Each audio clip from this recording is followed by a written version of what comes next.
And a good morning to you, Nigeria. Eid Mubarak to everyone still enjoying the last suya-flavored scraps of salad. And a hearty post-democracy day greetings to the rest of us trying to walk off that pounded yam hangover. Well, this is Breakfast Extra, the show that dishes out headlines with pepper, humor, and a dash of, oh my God, what's he going to say today? Well, grab your mugs and let's find out. First off, however, we pause for India's darkest aviation hour in 3 decades. Air India flight AI-171, a 12-year-old Boeing 787, slammed into a medical college hostel in Ahmedabad on 12th of June. It claims 241 lives, 28 of them were actually on the ground, while leaving just one miracle survivor to tell the tale. Now, India's president called it heartrending. Prime Minister Modi ordered a war-footed probe, and Tata Sons, the airline's new owners, well, they've pledged restitution as global investigators sift through the wreckage. Just one rescued life reminds us that hope, however fragile, still flickers in tragedy. Thus, our hearts are with India this hour. Now, from tailspins to power plays, we jet back home to Abuja's pageantry. This year's Democracy Day felt a little different. Instead of usual nationwide broadcasts, President Tinubu made a last-minute pivot and addressed a joint session of the National Assembly. Why, you might ask? Maybe it was security concerns, I don't know, production redesign, or better acoustics at the National Assembly chambers might have sounded better. Well, Abuja's rumor mills are still churning, Sha. But in any case, the speech began with tributes and quickly pivoted to youth-centric goodies, consumer credit rollouts, NEL fund promises, fiber optic dreams. Yet the audience, a gallery of grain lawmakers, most of them in extravagant regalia, perked up only when the president mocked the opposition's disarray. Now wait, 400,000 youth credits. Nah. A jab at the opposition. Yay, standing ovation. Herein is Nigeria's governance priorities explained in one polite shrug. Yeah. Mid-speech, the president swore that Nigeria would never become a one-party state. Then, he warmly welcomed Governor Sheriff Ogbuevori and other defectors into the APC, and also extended an open invitation to Nyesom Wike, saying, whenever you are ready. And then, cue in lawmakers chanting, on your mandate we shall stand, while the president mused that any slide towards a single-party Nigeria wouldn't be his fault. Now, if irony had volume, I bet you the roof would have popped clean off. And by the way, Wike seems pretty much like an APC member at this point, wouldn't you agree? I mean, he only just needs to find somewhere to hang his overcoat. And I hear that it's made out of, not sheep's fur, wolf's fur. Pretty sleek. Now, all wasn't gloom, however. The president unfurled a roll of national honors. Martyrs like Kudirat Abiola, Beko Ransom Kuti, and other pro-democracy icons made the list. Great stuff. We also saw heavyweights, however, heavyweight politicians and serving presiding officers get awarded national honors. Well, surprise, surprise, Democracy Day. A fine gesture, yes, though some wonder and argue if Democracy Day briefly morphed into Appreciation Day for the political class. I know the literary lion himself, Wale Soyinka, made the list too. But if anyone can remember, he once rejected a similar gong from a past government. So Nigeria waits to see whether the prof will clap back or clap along. Oh, by the way, while many were still digesting Eid leftovers, FCT Minister Wike renamed the iconic International Conference Center after the president, Tinubu, adding to an ever-growing collection of Bola Tinubu, I don't know what you call them, facilities. You've got the Bola Tinubu Barracks, Polytechnic, Technology Innovation Complex, National Assembly Library, Bola Tinubu, and Bola Tinubu Way. 6 landmark rebrands in 2 years. Surely a presidential record for self-branding, if you ask me. Now, at this rate, Google Maps in Abuja may soon be advising Abuja drivers, in 400 meters, turn left at another Bola Tinubu something. We don't know yet. Now, speaking of the FCT, Wike, his week-long tango with 34 embassies over unpaid ground rent nearly triggered an international landlord-tenant war. Diplomats gently reminded him, Olga, under the Vienna Convention, embassy land is actually basically foreign soil. And no, Honorable Minister, you can't evict Canada as though it were a defaulting tenant in Maitama. Experts have warned that the kerfuffle, I love that word, could spark tit-for-tat closure abroad. Now, a little pro tip for the FCT czar. Maybe next time you might want to pick up the phone and call the Ministry of Foreign Affairs before slapping red wax on embassies. Please, Biko, let's not start this. Some of us still have Canadian dreams. And with that, ladies and gentlemen, let me welcome my partner in prime time. That one's going to stick. Judith Atibi. Judith, you're welcome. By the way, Eid greetings, Democracy Day chair, and, well, let's say, happy quasi-one-party state. Or you can scratch that part. Oh, no, keeping that one, I'm sorry. By the way, why did you and Felicity grill our very own Ahmadine Uyi like that last week? Like as if it was roadside sway. You guys were like, don't do this, sir. I'm not here with you, please. I'm not there. Ahmadine! Ahmadine's Abuja bureau chief, please. I know, but I mean, seriously, there was things that I can't defend it. I can't defend it. I tried, I couldn't. I'm sorry. I couldn't defend it. But hey, welcome back. Welcome back. Thank you very much. Welcome, thank you very much. Welcome. And with that, ladies and gentlemen, let's see what the dailies might have for us, and then maybe I and Judith could have one or two chinwag. I'll be back.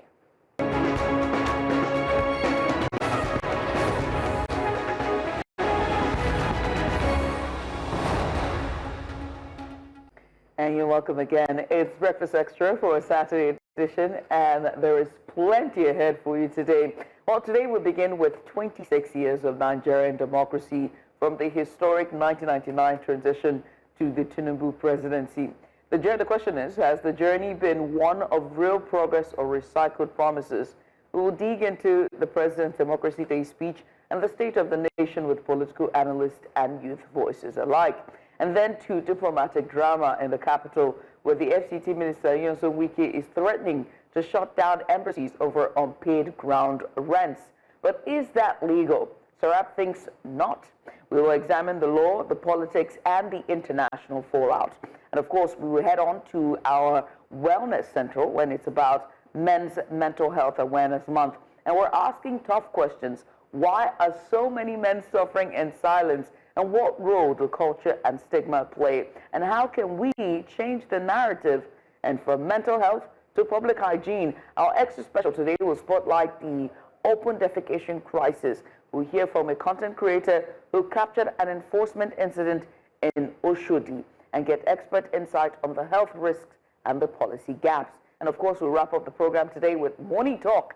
Nigeria has fully repaid its $3.4 billion IMF COVID-19 loan. But is that a sign of economic discipline or just more debt reshuffling? We will hear diverse views, including from Pan-Africanist Musa Ibrahim, who warns of Western traps in African finance. But first, as always, let's get started on the big story for today. Yes, indeed. And for today, our big story. Let's talk democracy. Nigeria has traveled a long way, winding democratic roads since 1999, May 29th to be exact, when President Olusegun Obasanjo took the oath and ended 16 years of military rule. We have since witnessed 4 successive general election cycles, 2003, 2007, 2011, 2015, and most significantly, the 2015 handover from the PDP to the APC. The first time an opposition candidate, Muhammadu Buhari, unseated and incumbent in our history, legislative landmark followed, the Freedom of Information Act 2011, Prime Open Government's Secrecy, and Not Too Young to Run Act 31st May 2018, which lowered the age limit for elective offices and also injected fresh blood into politics. Now, the journey has been anything but smooth, yet democratic muscles keep flexing. In 2023, Bola Ahmed Tinubu emerged from the tightest presidential race since 1999, and on 12th June 2025, Nigeria's 26th Democratic Day, he chose an unprecedented joint session of the National Assembly rather than a nationwide broadcast. His address lauded consumer credit schemes, NEL funds, nationwide fiber optic rollouts, and a pledge to keep Nigeria one nation under many parties. Take a note. Even a spontaneous chance of on your mandate we stand rang out from the floor. Joining us to unpack the milestones, missteps, and meanings of these moments are, first of all, we have Hassan Soweto. He's a convener of the hashtag #EndBadGovernance Governance movement. He joins us live in the studio. Now, joining us virtually is Dr. Sam Amadi. He's the former chairman of the National Electricity Regulatory Commission, NARC. He's also the Director General or Managing Director, I beg your pardon, of Abuja School of Politics and Thought. Gentlemen, thank you both for joining us, and I appreciate you for coming on, Dr. Amadi. Also, Sagir Ibrahim, News Central correspondent, will be joining us. And in fact, he did put together one report on Democracy Day. Let's take a look at this, and when we get back, we'll be asking him a few questions about his experience. The President's Democracy Day address to a joint session of the National Assembly acknowledged the sacrifices of self-governance and the resilience required to sustain it. I felt a sense of collective accomplishment when I realized how far we have come as a nation. Reflecting on Nigeria's 26-year journey into civilian rule, President Bola Tinubu praised his predecessor, General Muhammadu Buhari, for officially recognizing June 12, known to many as Nigeria's most credible election. The president seized the opportunity to defend his administration's achievements, especially on the economy. We are already seeing results. The GDP grew by 3.4% in 2024, with Q4 hitting 4.6%, the highest quarter growth in over a decade. Inflation is easing gradually, steadying the price of food staples like rice and beans. In response to growing speculations about the APC's alleged attempts to steer Nigeria toward a one-party state and suppress dissent, the president says he holds no such aspirations. I've never attempted to alter any political party registration with INEC. We cannot blame anybody seeking to bail out of a sinking ship, even without a life jacket. In their remarks, presiding officers of the National Assembly promised to keep supporting the executive arm of government. Democracy is not a gift, it is a trust that we must protect. So let us preserve the memory of June 12. I respectfully urge Mr. President that we consider the establishment of a June 12 museum, a living archive where the stories, artifacts, struggles and sacrifices of our leaders and the democratic movement will be housed, preserved and taught. We launched an 8-point legislative agenda, fully aligned with the Renewed Hope agenda. Within 2 years, we have reviewed 2,263 bills. Lawmakers from both chambers also reacted to the president's address. June 12 is the real day of democracy, because this is the day in which democracy was destroyed, and now we have been able to come back strongly. When we debated the issue of that honor for Humphrey Mosu, it was defeated at the Senate, and we were not happy about it. He deserves to be honored as the hero of that election. I want to urge all young Nigerians to please do not get tired, do not get wearied. The struggle of our togetherness, a struggle for our generation and a struggle for our children's generation. The highlight of the session was the president's tribute to both fallen and living heroes of Nigeria's democracy, including MKO Abiola, Kudirat Abiola, Shehu Musa Yar'Adua, Professor Humphrey Nwosu, and the Ogoni Nine, among others, who were posthumously honored and granted presidential pardons. President Bola Tinubu, in his address to the Joint National Assembly, seized the opportunity to once again highlight his administration's efforts to revive the economy, clarify his stance on concerns about Nigeria tilting towards a one-party state, and honor the heroes who fought for the country's democracy. But the question on the minds of many remains, are ordinary Nigerians truly better off? From the National Assembly in Abuja for News Central, Sagir Ibrahim.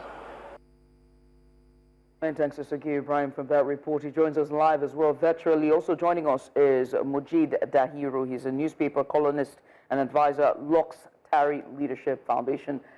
Also, welcome. He joins us virtually as well. Gentlemen, thank you so much for coming on. I would just ask an overview question for every one of you, right? But I will start with Dr. Amadi. I mean, looking back to 1999 till now, would you say that Nigeria's democratic progress have fared well? Thank you for having me. I think I will start with saying, people talk about the half full, half empty. At least, unlike our West African neighbors, we've not experienced total failure of democracy since 1999. We've not had coups. We've not had near coups. So in that sense, yes, we tick one checklist. We've done well that we've had formal democracy, civil rule, as some may say, at least since 1999. Again, some analysts might point to 2015 as a milestone and say, well, we used to have one party, dominate for 16 years. And in 2015, for whatever good or bad reason, that party was gotten rid of. So in the language of political science, you could say that was a moment of consolidation, that a democracy is presumed to have consolidated somehow if you have a transition from not just one administration to another, but from one political party to another, which suggests that the politics is becoming competitive, that maybe because a classical definition of democracy is the ability to vote out incumbents and they go home quietly. So for that sense, some would say, yes, we made some progress. Again, of course, since 1999, we've seen some infrastructure development. Some people who are talking about zoning in states have got a share of representation, which perhaps they couldn't get under the military. So these are on the positive side. But on the negative, one could say that journey is truncated. And there was a statement that Wike made. He said, look, we want civil rule, but perhaps way to win democracy. If you define democracy from three perspectives, one, that the elections people determine their representatives, which is what we call political equality. Not much. Yes, we do votes, but most times those votes don't count. Most times those who are voted at the main office, most times people who were not voted for get themselves in through rigging. So that diminishes the kind of democracy. If you look at what they now call democracy dividend, which actually should be the reason for democracy, that somehow democracy translates to well-being of the people, material, economic well-being.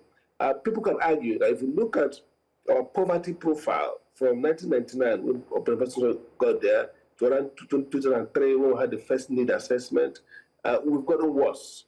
Inequality has grown. We've got now more displacement. We've now become more like an IDP camp. We're not in the war. The FOR, Food Organization in the world, that's talking about more people are going to get into extreme hunger, maybe about 20 million by some estimation. More people are out of school. So those socio-economic indicators do not suggest that democracy has returned value. We're not talking about its practice now. But then if you look at, again, the question of responsiveness, which is what some of the scholars say, that democracy is about those in power responding to the needs of the citizens. We see also that we've not, democracy has not been very responsive. We've not got to where elected officials feel compelled to respond to their constituencies, either in terms of putting up bills, laws that they request, or doing things that they say this is not good. So essentially, from this panoramic perspective, we can say two things: that thank God we are not like Burkina Faso or Mali in that sense, that military rule has overtaken civilian government because of all these contradictions. Thank God we have hidden resilience, buffer zones that has kind of prepared these contradictions and kind of managed these failures. But again, sitting back, we said we probably have not made much progress, assessed by outcomes in terms of the quality of our elections. They have been worse since 1993. In terms of the quality of leadership recruitment, those who get to power, probably arguably worse than we had.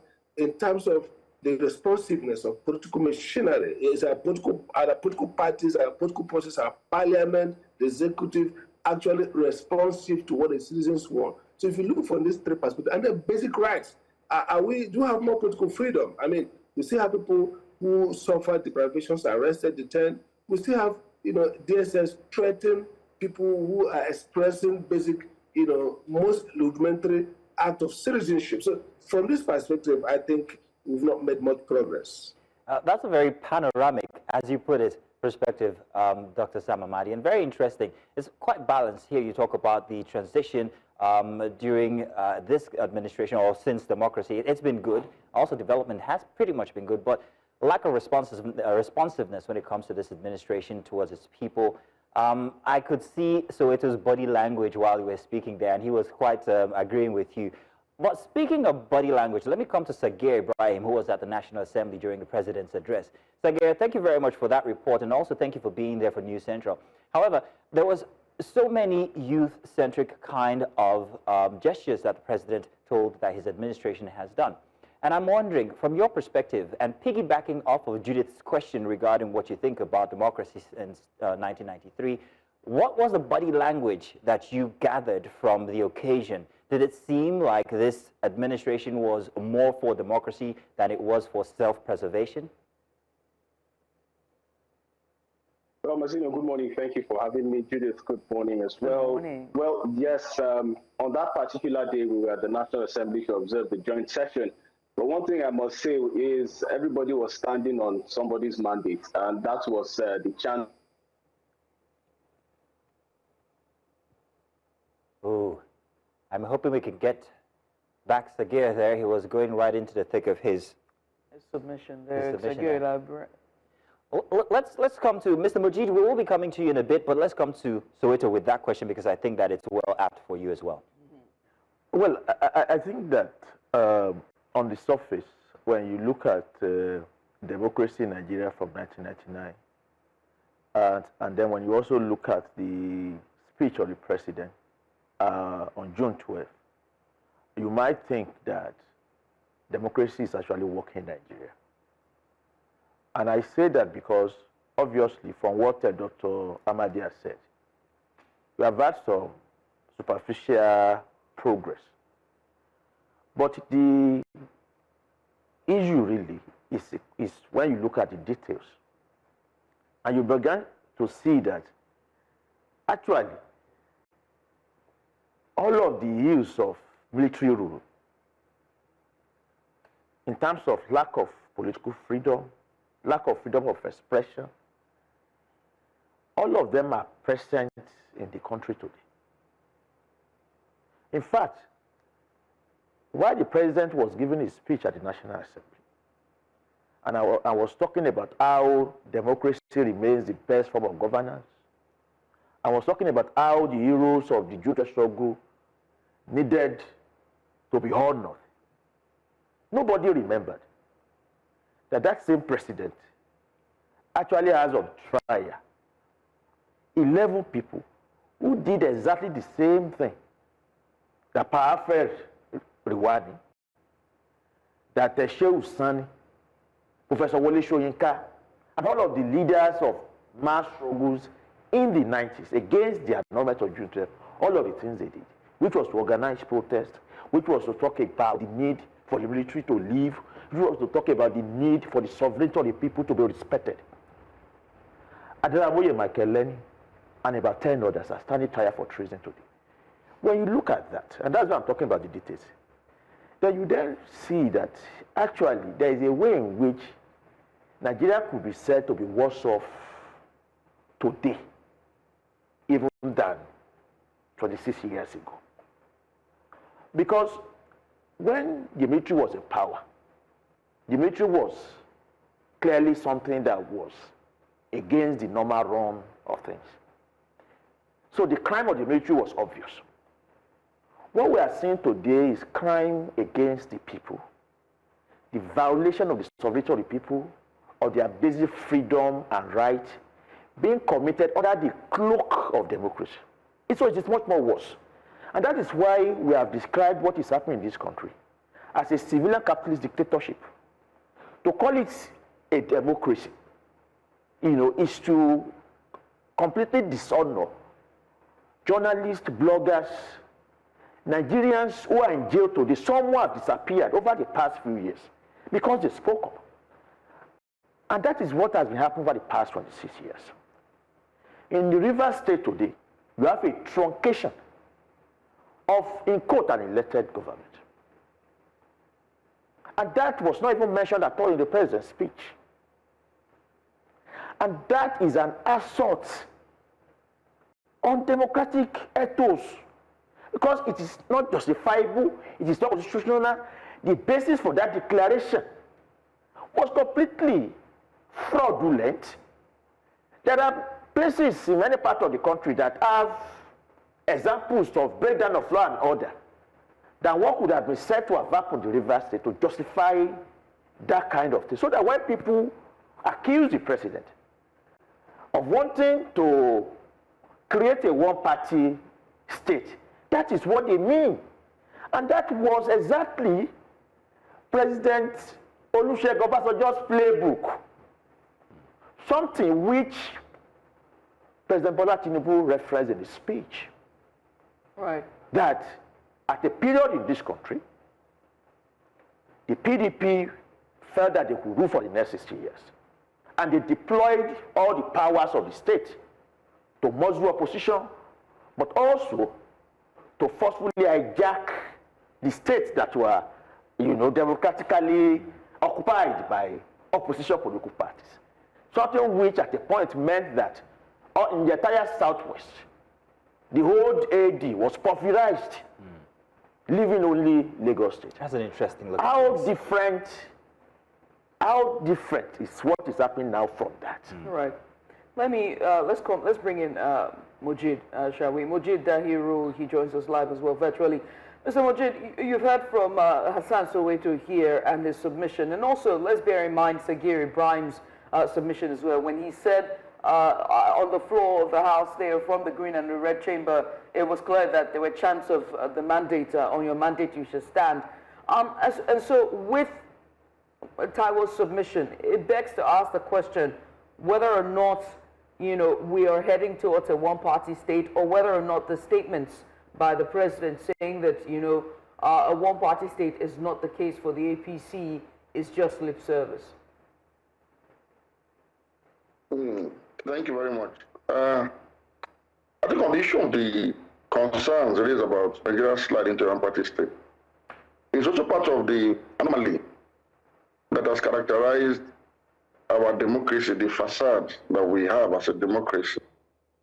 Because if you're talking about the democracy, one of the things that are lacking in our democracy, one of the things that have made our democracy not so democratic in nature as to yield dividends in form of improved security and welfare for citizens since 1999 has been the failure of the political party system in Nigeria across board.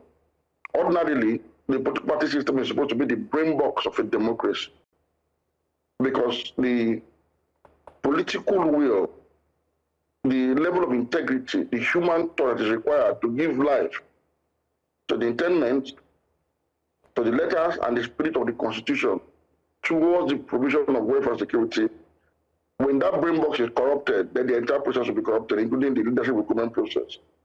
So what you are seeing today is that continuous failure of the political party system, both in the opposition and those in government.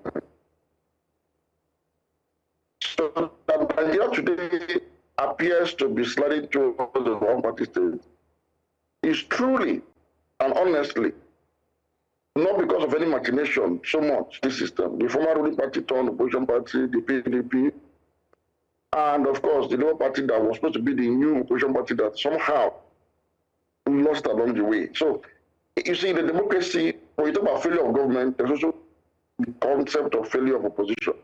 So what you have in Nigeria is both failure of government and failure of opposition.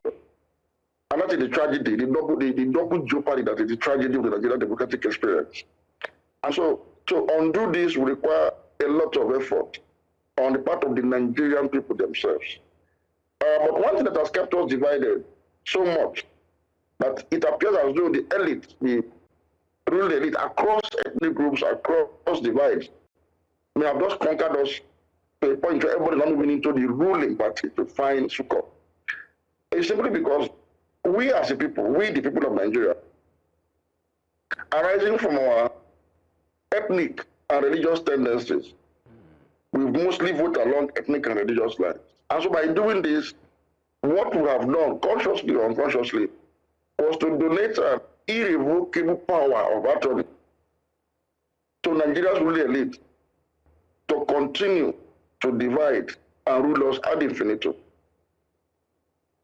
And so that's what you are seeing today. It is really not, it is, for me, it is simply a culmination of what has been on a rot, a degeneration since 1999 that has not been able to regenerate itself. So it is a failure of the political party system that you see that has resulted into the inflow of everybody into the ruling party to take, to have a safe haven in order to benefit from what you and I know as incumbency factor in Nigeria, which is electoral subterfuge backed by state power. That is what every politician is trying to benefit from at this point in time. That is because, again, the political party system in Nigeria, which is supposed to be the brain box of our democracy, which is supposed to be the guiding light, which is supposed to give direction and give life to fidelity to constitutionalism, has been corrupted right from the beginning. It is so bad that I can tell you today that there is no political party in Nigeria with a credible membership register. It's as basic as that. It's as basic as that. Not to talk of ideological, clarity or pragmatic, solutions, alternate solutions to whatever it is that's been offered by the ruling party. So that is the tragedy we are faced with as Nigerians. It is a double whammy for us. It's a double jeopardy, arising from both failure of government and failure of the opposition. Thank you, Mr. Dahiru. Double jeopardy there. We're told that Sagir has rejoined us. Sagir, you were about to tell us about the mandate that was being stood upon at the chambers. Please go ahead with your submission. Thank you very much, Mazin, and I hope that the connectivity is much better. I mean, this proves that we need those fiber optic cables connection as quickly yes, as indeed possible. We do. But then talk about the mandate and talk about a lot of the packages that the president had mentioned that this administration had actually put in for young Nigerians. While it's, of course, on paper that all of these have been put forth, the question of how many Nigerians, young Nigerians, have benefited from all of this initiative is what comes to bear. I mean, one asks the question of whether Nigeria is doing well, and it reads, on paper what's going on in Nigeria, and you see policies and you see legislations and all of the likes of that, and you may be impressed that Nigeria is doing so well on paper until you come and you ask an average Nigerian on the street. Now talk about an average Nigerian, not someone who owns a car, and you begin to hear certain things. I mean, the National Assembly also put out its own scorecard in the last 2 years, stating that it had legislated upon around 2,263 bills. 2,263 bills later, the question on the minds of many is how these bills have directly translated into meaningful impact in the lives of Nigerians, young Nigerians, of course, who honestly, a large percentage of them drive the economy. Now, these are some of the questions on the minds of many when, they watch the address. Talking about other factors around it as well. It's a democracy-based celebration. Democracy, from its definition, is about the people, and the people. It is of the people, it is by the people, and it is for the people. But then, the president's address, still from what we're getting, did not really focus on all of the issues that have affected the people over the course, of the last 2 years of the administration. Talk about the fuel subsidy removal and the impact it has had. Nigeria has saved a lot of money from it. How has this directly impacted the lives of the people who continue to bear the brunt of it? I mean, just the other day, we saw Comrade Hassan Soweto speak, still on the breakfast show, talk about him not seeing a time when the cost of petrol drops below 700 or 800 naira. This continues to be the concern. If the people do not continue to benefit from the dividends of this democracy, how else would we see them, be a part of it, if not go out on the street and demonstrate? Sagir, thank you very much for that submission there. But I'm wondering whether anyone is taking note of the progress that the administration has made since so far. When it comes to development, many ask about the fuel subsidy removal, the monies that have been saved and where it's going. But then the government also tells that it is pushing all of this into development. some of which we can see, some of which are even controversial themselves, talking about the Lagos-Calabar Highway. However, there are other developments that have continued to see that people are getting the dividend of this democracy. He talked about making agriculture sexy, if you remember. He's providing tractors, he's providing this or that for agriculture. Are these not dividends of a democratic society? So it is in the studio here shaking his head. He's very pensive and I'm scared for what he will say about this. But Sagir, what do you think?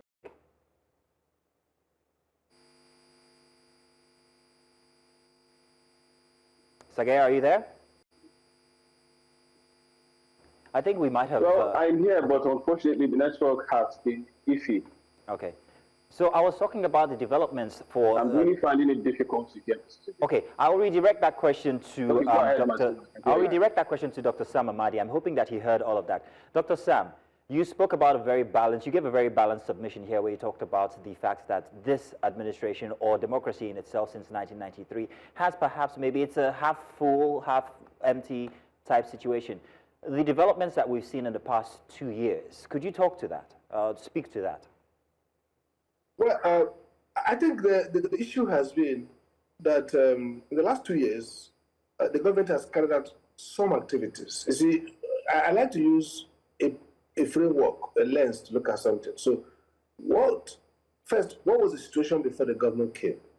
What did the government promise to do? If you look at President Tinubu's roadmap, his manifesto, you can see that he advocated for what we call social market, a process of economic development that is benchmarked by the welfare of the people. What's happening to poverty? What's happening to unemployment? What's happening to inequality, as the economist WC has said. So Tinubu's manifesto tilted more towards social market, towards some kind of economic management that, at the heart of it, wanted to improve living standard, economic growth, but inclusive economic growth. Now, if you look at what has happened in the economy, yes, there have been macroeconomic stability. The management of the economy under Tinubu has been better than under Buhari. I mean, Buhari left with a lot of deficit. We had foreign reserve at about $10 billion dollar only, which can not even finance 1 month export or import. And he's far better now than then. We've seen macroeconomic management start, the phasing out of round tripping and the parallel market dollar, which makes up rich. In a sense, the president can say they have done better than Buhari did. But if you now say, what, like WC has said, the three things you must watch out for is what's happened to poverty. We've seen poverty increase by 2019, when MBS gave us about 42.5%, now it's about 56%. We've seen those likely to be hunger, according to the World Food Organization, Food and Agriculture Organization says clearly that there will be more people who are going to be hungry because of acutely hungry, because of displacement, because of food scarcity, and so on and so forth. So we have more people very hungry. We have about 20 million Nigerians expected to drop into poverty this year. So if you look at those indicators, if you also look at indicators that we have lost GDP growth has we declined from first to fourth. I think the government has not done well economically, even though this is its best achievement is that they have created macroeconomic stability. But the question is, it has not led to growth. We are not seeing improvement in the economic basics of citizens. Again, infrastructure. Look at, for example, I think the problem with the government, in my view, is uncoordinated, activities. That there's no narrative shaping what the government is doing. There's no structured development. So take the 36 billion for renovating ICC, which is one of the flagships of this celebration. Is it to help increase knowledge capital in Abuja? Look at Abuja. Those are no lights at night. Cities are now branded as centers of growth. So what does Abuja represent? Ask ourselves, what is Mr. Wike driving Abuja into to become that city, if you're in Washington and thinking about doing a conference in Africa about African growth, are you going to choose Abuja? Even if you're in Nigeria, thinking around where do we do the next big conference, are you going to think about Cross River, Akwa Ibom, Lagos, or you think of Abuja? So this knowledge that infrastructure is just pillar, to put big infrastructure, then that's not the infrastructure that is turned to growth. So I think that's a problem of understanding in the Tinubu's understanding about development. And so you have the Umahi, who is driving the coastal road, who, if you go to airport, you see all the multiple, what they call cross bridges, and, those big bridges. And if you look at them now, they're like, debt. They don't represent any growth. Look at the airport. They spend billions, and they need extra 50 billion. And that airport looks like amusement park with multiple rioting colors. No plane has ever. All right, then, Dr. Sade. So the point I want to make is this. Okay. They have done well, but what the things they have done, the activities they have carried out, does not build into a strategic vision of development. If you look at insecurity, we are more insecure. So in my view, 2 years is a failing grade, not because they have not done activities, not because they have not spent money, but because there's no coherence, and therefore they're not driving at real basic things that will change the country. And final word on this. So Tinubu came in when there was total anger at Buhari.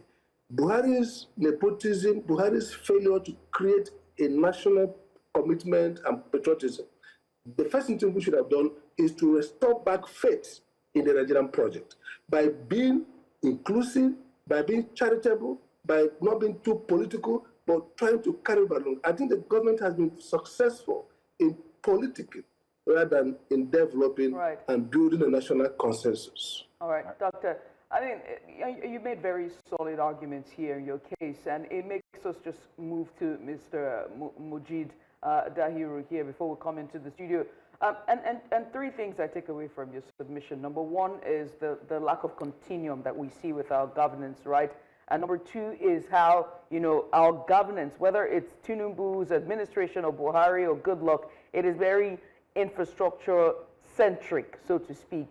And then number three is that, whether we like it or not, 2 years ago, Tinubu inherited a government and a country that was on the brink of collapse, and he's doing all that he can. When one state, or rather, when one administration was plagued by nepotism, will you agree, Mr. Mujid, that this administration is plagued by favoritism, so to speak, and not necessarily, it feels like it's handing out tokens. Let's look at the honors that was handed out, during on Democracy Day. It was almost like a thank you for support, as opposed to, besides the martyrs that were, awarded, the other list begs to ask the question, what exactly have they contributed to our democracy and nation building? Our lack of continuum, why is our governance so heavily based on infrastructural development as opposed to human capital, and what can we do in terms of solutions to rectify that? Mr. Dahiru. I think that it is normal. I think the media must be very careful not to advance certain narratives.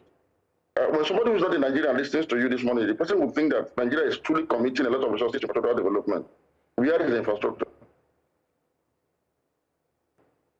So, on both the infrastructural side and human development side, governments have failed woefully since 1999 to live up to the expectation of the people. What is the state of our public services?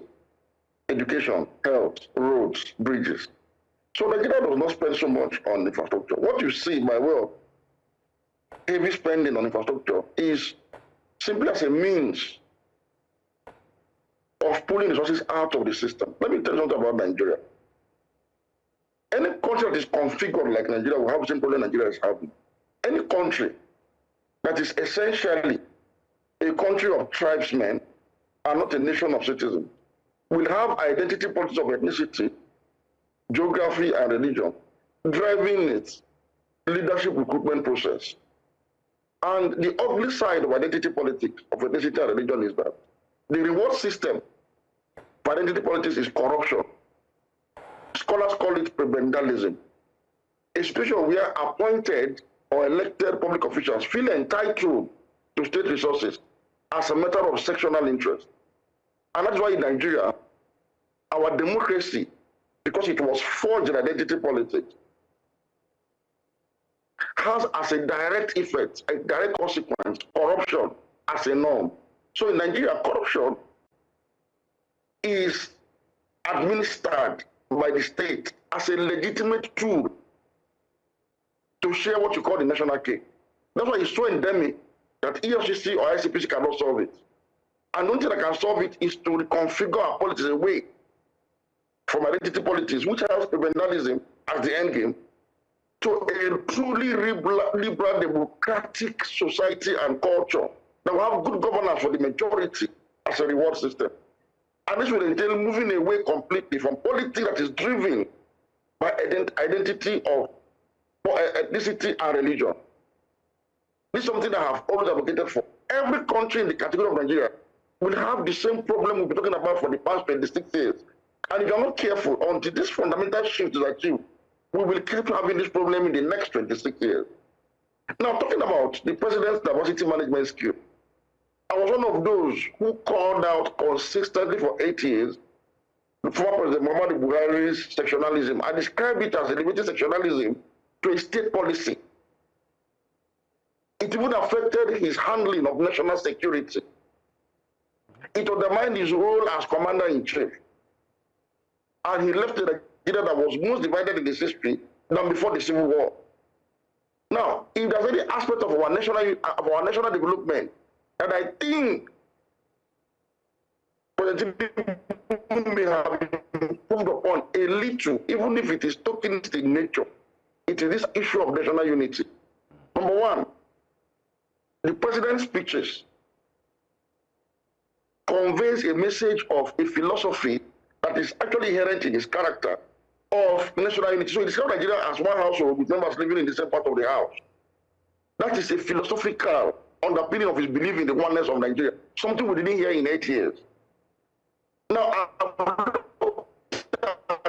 his reward system, while it is true and the political zone, I also observed that there's a balancing act to it that seems to balance it, even though not perfectly, but that seems to be an improvement upon what he entered or where we are coming from. For instance, if you look at the security services in this country, unlike in the last 8 years before he came on board, when the Southeast region was completely excluded from any of the leadership of Nigeria security services, both defense and internal, at least the president had the courage to break that joint when he appointed the Southeastern, a region he did not even get up to 3% of the total vote count as the chief of the naval staff. We've also seen that there's a fair balance between the North and at least the Southwest in the division of other security leadership positions. Unlike at the time under Buhari administration, the entire heads of all internal security services were all from the North. All internal security services were from the North under the Minister of Interior. We saw it that time.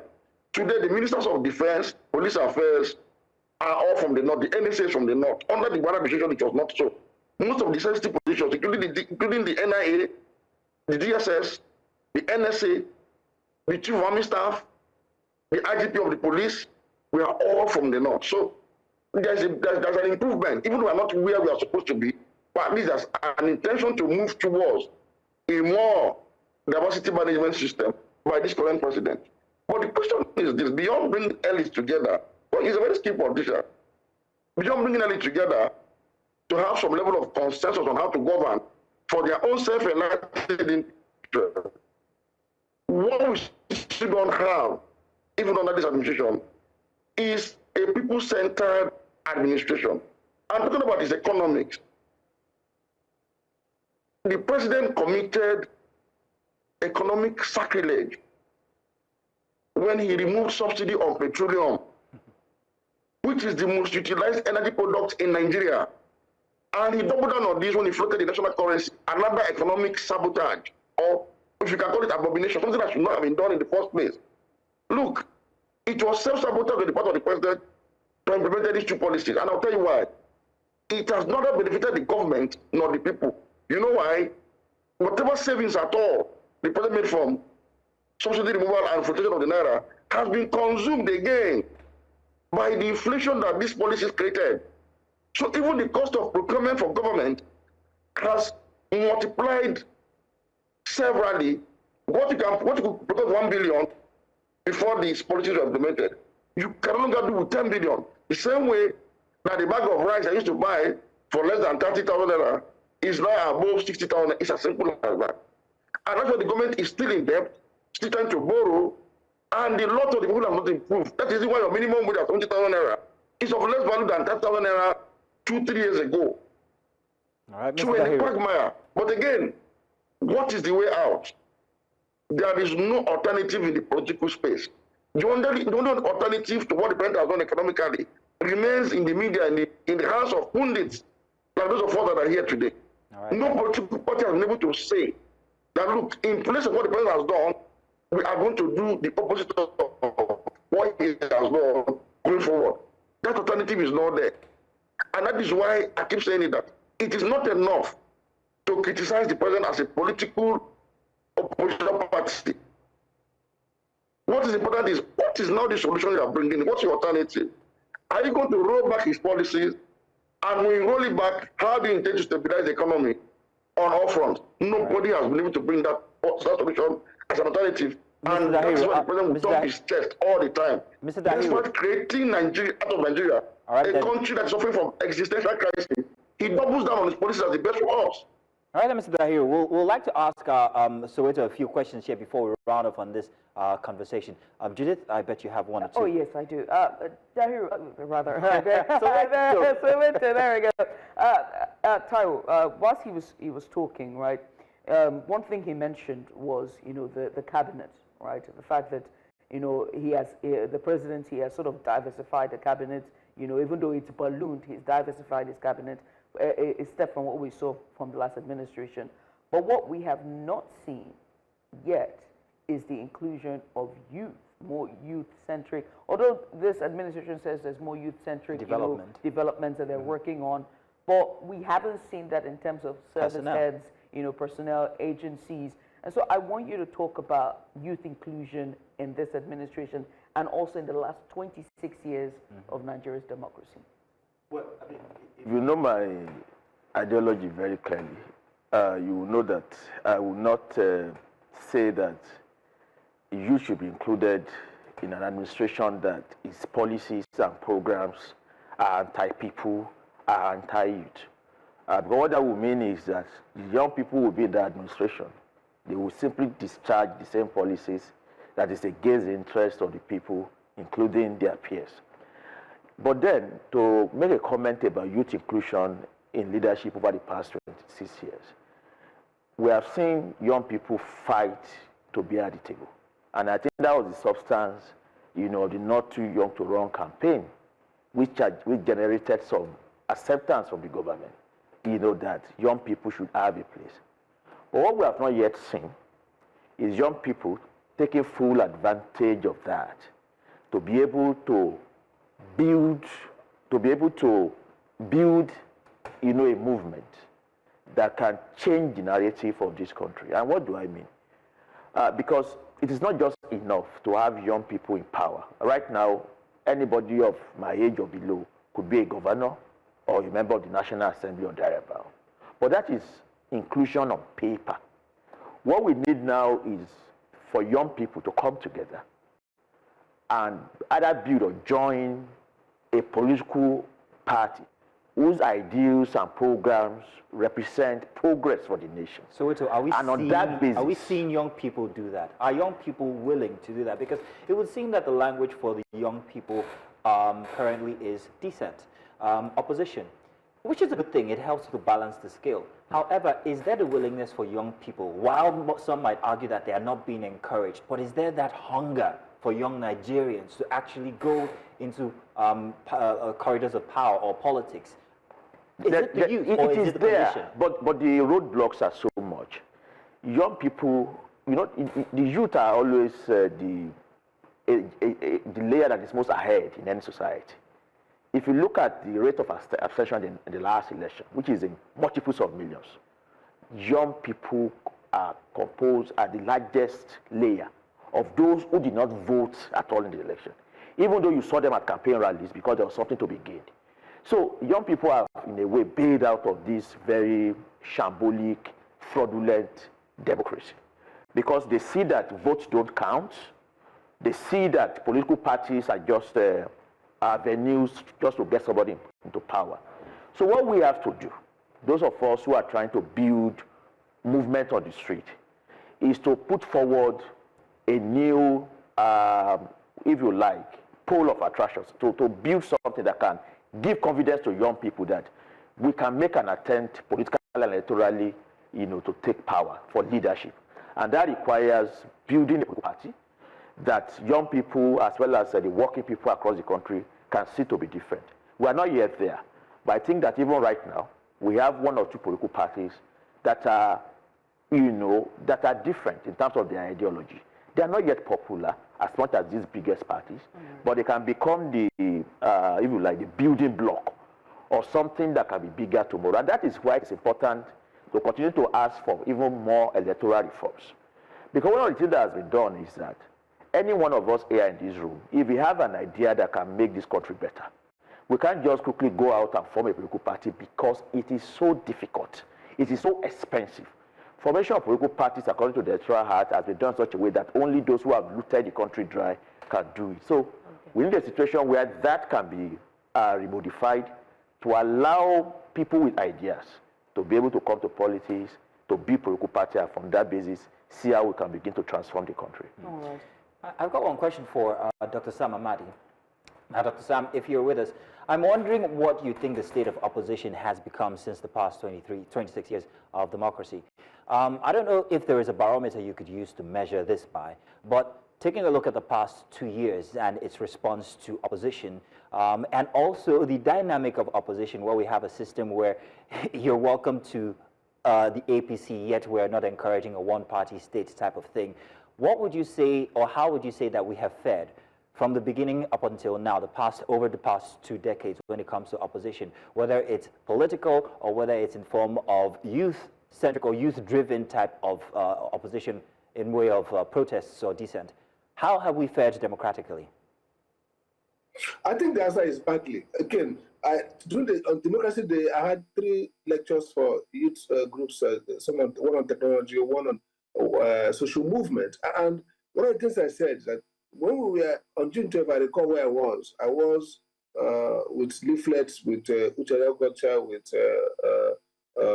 some of our comrades at Marina, evading police arrests, mobilizing people as a continuation of protests against June 12th, the next year. So we were active, but we were not superheroes. We came out of a period where the universities were still, focused on generating ideas. We had radical activists, Marxists, neo-Marxist scholars. So once you get in, you have option to be mentored.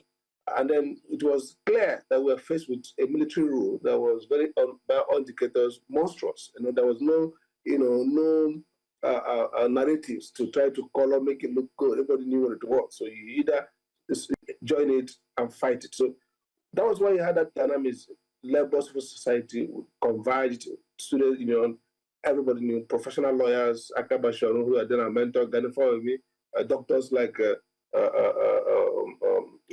Kuti, Beko, Ransom Kuti, and others. So it was clear. That's the consciousness we had. Then it built into some kind of politics. The SDP and the NRC that Abiola used that period was also fashioned around activists who have become either politicians or have become professionals. Somewhat, you can see that the parties, the coherence of idea, it might not be classical, ideological in terms of Marxism or whatever theory, but you can see the infusion of value system, some condition of a project of national emancipation by different actors, conceived by the NRC as a pan-Nigerian conservative movement, conceived by the PDA, SDP as some kind of social welfareism. Now, as we travel that path with all the reversals, we saw the emergence of what we call the 419 class. When we pulled away the civil society movement we had in Jos, CLO and everybody will say we're not going to be part of this transition. Mistakenly, we say so. Then these other guys went in, the guys who did 1 million march for 2 million man march for Abacha were part of those who populated, and their business partners in Abuja, in Lagos, now went to this and took over. So there is a deterioration of the rigor of the value system that underwrote politics in Nigeria over the years. If you want to talk about First Republic, Second Republic, Third Republic, you saw that, closeness to ideology, to value system, to different proportions about the Nigerian state and its possibilities. Now, one of the things that's changed is that the 1999 up to 2015, and then God was in 2015 till now, has also become a sense in which some ethno-religious influence became more dominant. Apart from that, we've always had that, but the fact that there was a crash opportunism, the notion of politics now as transaction, as a political or an economic game, you need to get something for yourself, and if possible, your people, became dominating. So you see when Atiku Abubakar moved away from PDP because as the president, they moved in, they moved back, they moved out again. Now, it has come to a point under a skillful strategist, Tinubu himself, who, ironically, was the guy standing, giving the credit. He stood, resisted PDP, and won, basically.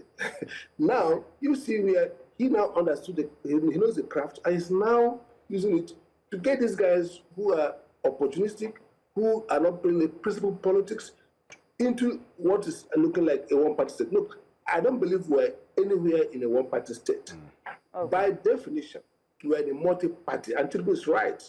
The fact that people, out of cowardice and extreme corruption and thoughtlessness, people who have safe seats, like the governor of Akwa Ibom, the governor of Delta, safe seats, themselves gratuitously going there because EFCC is brandishing something, because they're afraid of the courts and is near criminality in managing electoral outcomes. That's not, Tinubu has weaponized and Tinubu has exploited those. Maybe he has helped to deepen these, these tendencies. And so for me, what I fear is that the electoral system is the culprit here. If you listen to what the governor of Akwa Ibom said, he said, look, I don't want to win election. I think he knows he will win. PDP will likely win if they do that, and then lose it in court because Sam Anyanwu and so look at the problem is that the politics is now totally dysfunctional. That there's neither sense nor rhyme to it. Everybody's just, even those who are safe, Dr. Amadi, well put. Afraid. Well put, Dr. Amadi. Unfortunately, we'll have to put a cap on it there. Judith, I was wondering if you had something to say. No, absolutely nothing. Just to say thank you, gentlemen, for just lending your insight into this very crucial conversation. And I think that one aspect we missed out on, unfortunately, and we didn't have enough time for, was the intolerance of dissent and the fourth estate in all of this discussion. Hopefully, we'll have more time to discuss this. Dr. Sam Amadi, he is the director for the Abuja School of Social and Political Thought. Thank you so much for coming on. And of course, Mr. Majid Dahiru, he is a newspaper columnist as well. Many thanks. And also to our guest in the studio here, Hassan Taiwo Soweto, who is the convener for the hashtag Bad Governance protest. Gentlemen, thank you. Thank you. Let's go on a short break, shall we? When we return, there's plenty more. Stay with us. Don't go anywhere.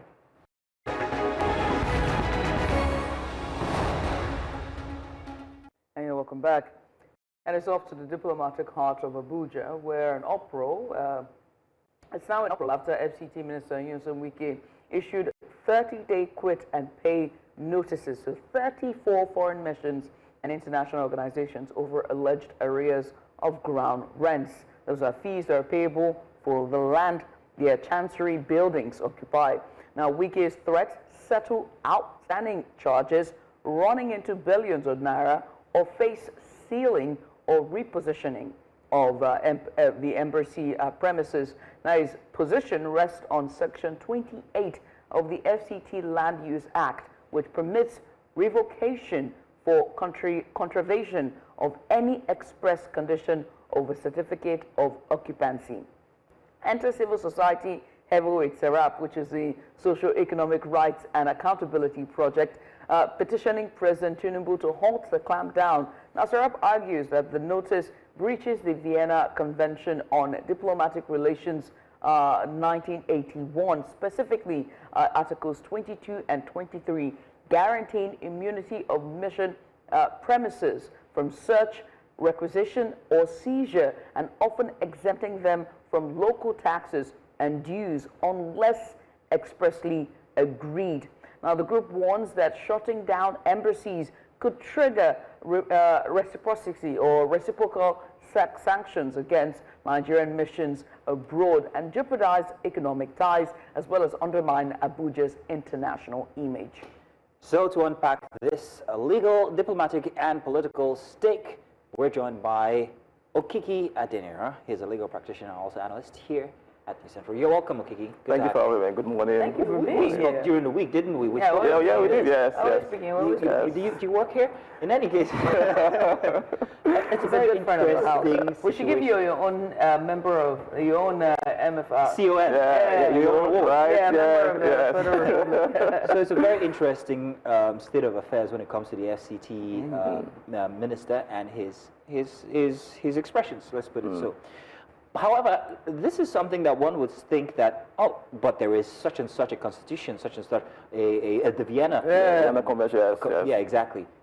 Is it that there seems to be some ignorance on the part of the FCT minister, or is it just simply him just expressing his very bullish characteristic? Let me put it that way. Well, I believe. Thank you. Well, I believe that. I won't say ignorance because Mr. Wike is a lawyer. Which is very, very unique. You know, he's a lawyer, so he knows the law. At least, presumably, he knows the law. Now, what has happened over time, right, has been someone who feels he's powerful. He can do, in quotes, and undo. To the extent that you take a step and nobody's trying to checkmate or trying to check you. Now, look at the way this way has been. You want to seal up embassies. The truth about this issue, it's just, it's very clear. You cannot go to an embassy to say you want to seal it up. Legally, if we're going to talk about it, just even look at the law. The Vienna Convention, that's what it was, I think it was 1961, yes. That we're talking about, already it states clearly, Article 22, just like you read. It states clearly, you cannot, invade somebody's, property, embassy in that sense. It is foreign mission. They're supposed to have. It's as if they're in their own country. That is the way it is. So, having Mr. Wike say that I'm going to seal up, it's unimaginable. It shouldn't be.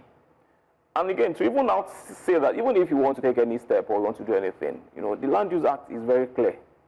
Section 42 is very clear. If you want to recover rent, you need to go to the court. Go to the magistrate court. It is there, very clear. The part that he referred to, saying that, you have a certificate of occupancy, because of that, you need to pay your rent. If you don't do that, we have the right to, take over that particular property. But you can't just go there and go say, I'm going to seal it up. Could you walk us through the Vienna Convention, or walk us through the laws or the framework that guides the possession of lands by embassies in other countries? Now, I know that you have just said that it's foreign land, basically. Yes. So is it under purchase or under rent, which seems to be the bone of contention here? Well, as it is, right, it's for the embassies, right, it is a land that belongs to Nigeria, but as immediately they got there and they've been given that particular, it belongs to them. To the extent that even if someone in Nigeria and even the government wants to get in, they need to get the permission before you can. It's like you want to enter a country, you need to get a visa. You can't just decide to say, I'm going to fly into. You need to get a permission to go into. So it means that now that they're occupying the place, it belongs to them until they relinquish and say, okay, we no longer, we're not here again. If you look at, I think Article 30 of the Vienna Convention even talks about the premises of a diplomat. It belongs to, it is not supposed to be invaded. It belongs to them. Not the embassies now, just the premises. The premises. If for example, a diplomat who has decided to rent or maybe probably decided to, build in a particular place in the country, for example, in Nigeria, where they stay. It's a diplomatic so that's why ground. the residents always like, it's just there. Yes. You know, the residents of the High Commissioner of the British High Commission, there's one. The U.S. consulate, there's another. Where the U.S. where their heads are, the Swiss one. Yes. It's like Downing Street. Then Downing Street. Yes. It's just that one. It's not moving. It's not moving. Anyone that's going back, that's their own house. So that's it. There's no contention about it. But I'm surprised that Mr. Wike, who is a lawyer, who do this kind of thing. And so we have to ask about Wike's approach at this point, because I mean, as Mazino rightfully put, it is bullish in quotation here. Yes. Now, and we know the kind of person he is, right? He might still want to, Not further with them, and I'm looking for a local parlance. you know that TikTok comes trend? to mind is you know that TikTok trend where like there's nothing wrong with me, it's just that my shoulders are high. In this case, it's like the third buga. There we go. So what if he pulls this off? And can he pull it off? Because we know this man. Well, if that happens, it's going to be disastrous. What are the repercussions? So one of the things, right? It's just like you read to. They can decide to do the same thing we've done to them. One, they can decide to close the embassy and just say, okay, we're moving. You remember there was a story about Nigerian Indonesia that they had an issue. The man was pressed to the back of the car, and he was, I think it was beaten or something happened. It was maimed. You remember what we did? The first thing was we started taking steps. I'm talking about Nigeria now. Like, oh, this shouldn't happen, and they had a series of meetings. And now think about it. That's just one man. If you now decide to seal up an embassy, truncate their, process for that, maybe for some days, what I believe what they can do, right, is number one, to say, you know what, we are going to even do the same thing to you. I'll give you an example. One of the states, one of the countries that they listed, South Africa, we're still fighting about like xenophobia in South Africa. The same thing as it's a spark. Yeah, it's a spark. It's a ripple effect. I mean, the ball is in Mazino's court, but Mazino? I did not know I had a stake in this. No, because I mean, you got the next question, but okay, given the status of Abuja being the capital of Nigeria, and I'm sure that all of these embassies have gotten this notice. What's it looking like for us on the international stage? Well, it's not looking good, because one of the things I read, and I was surprised when I saw that, was Ghana Embassy said, oh, we've not gotten a formal notice. So it's been, just talking over the internet, or just a speech, oh, this is what I'm going to do, I'm going to seal up. They've not even gotten a formal, like, okay, write it's like hearing about your father's funeral on the news. On the news. It's very, and it speaks to one thing. It speaks to how our politicians behave. No respect for the rule of law in the country, and now we are taking it to the international scene. Carry a bad behavior outside. It's at this point we should. Democracy was 2026, right? We celebrated, and then even we are over 60, right? By now we should know the right thing to do. Our politicians should not only try to show that they are powerful, but they should try to take things legally, take legal steps. Oh, this is what we're supposed to do. Take the step you're supposed to take. Write letters. In fact, like, I said over the news the day I was here, that you have not even, gone to court to say, okay, these are the things that are happening. We want to take this step. All you're saying is that I'm going to seal up. You're owing us. You're doing this. You've not even heard from them. There's a rule of fair hearing. You have alleged that somebody has done something. Listen to them and hear them first. And the only way to do that is go to court. Go and tell the court that, oh, this and this, we have this record, this has happened, and therefore we want the court to do this. And then the court now call them and say, okay, you've seen this, can you speak to this? And then you hear from them. It might even be that, probably from your own record, nothing was supposed to be paid, but you just felt that, oh, maybe things got mixed up and stuff. So the process, the way it is, right, is not looking good. International scene is not, hearing that a country wants to seal up your embassy. You start feeling like, okay, what are you trying to, it shows one thing. It shows that they are very, hostile. Once a country starts feeling like, okay, why are they hostile? Why are they being hostile? If they start thinking about, okay, what can we do to recall the diplomats for starters. You know. I wanted to say that we actually reached out to the Director Lands FCT, but we got no response from them. We also reached out to Mr. Larry Alayenka, that's Wike's SA Media. We also got no response. So we actually did try to make this a very balanced conversation, but we didn't get that.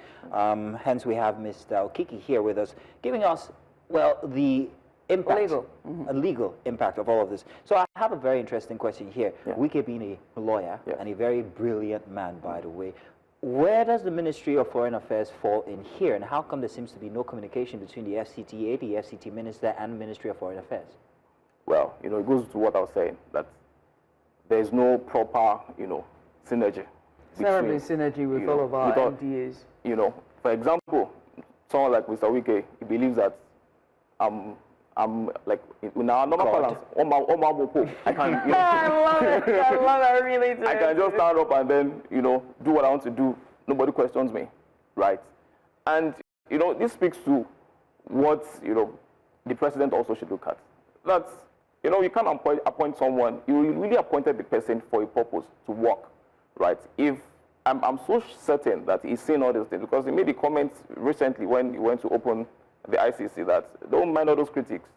Let them be, you know, let them do what they are saying, let them say what they're saying. And for me, it's painful for me because these are the people that voted you, in quotes. I want to say about that. These are the people that voted you, right, into office. You should even, you know, think about what they're saying, that, oh, if these people are complaining about this, shouldn't I take steps regarding this? But somebody is doing something, people are complaining, you feel like, oh, we're doing what they're doing, don't mind them. And that looks to me like what you're really, you know, concerned about is how to get those monies from those people. The taxes but what's the end of that? Nobody's going to feel it. Now, Mr. Wike has decided to take this step, you know, decided to sideline the Ministry of Foreign Affairs. And even until now, I've not even heard anything from the Ministry of Foreign Affairs. Nothing has been said.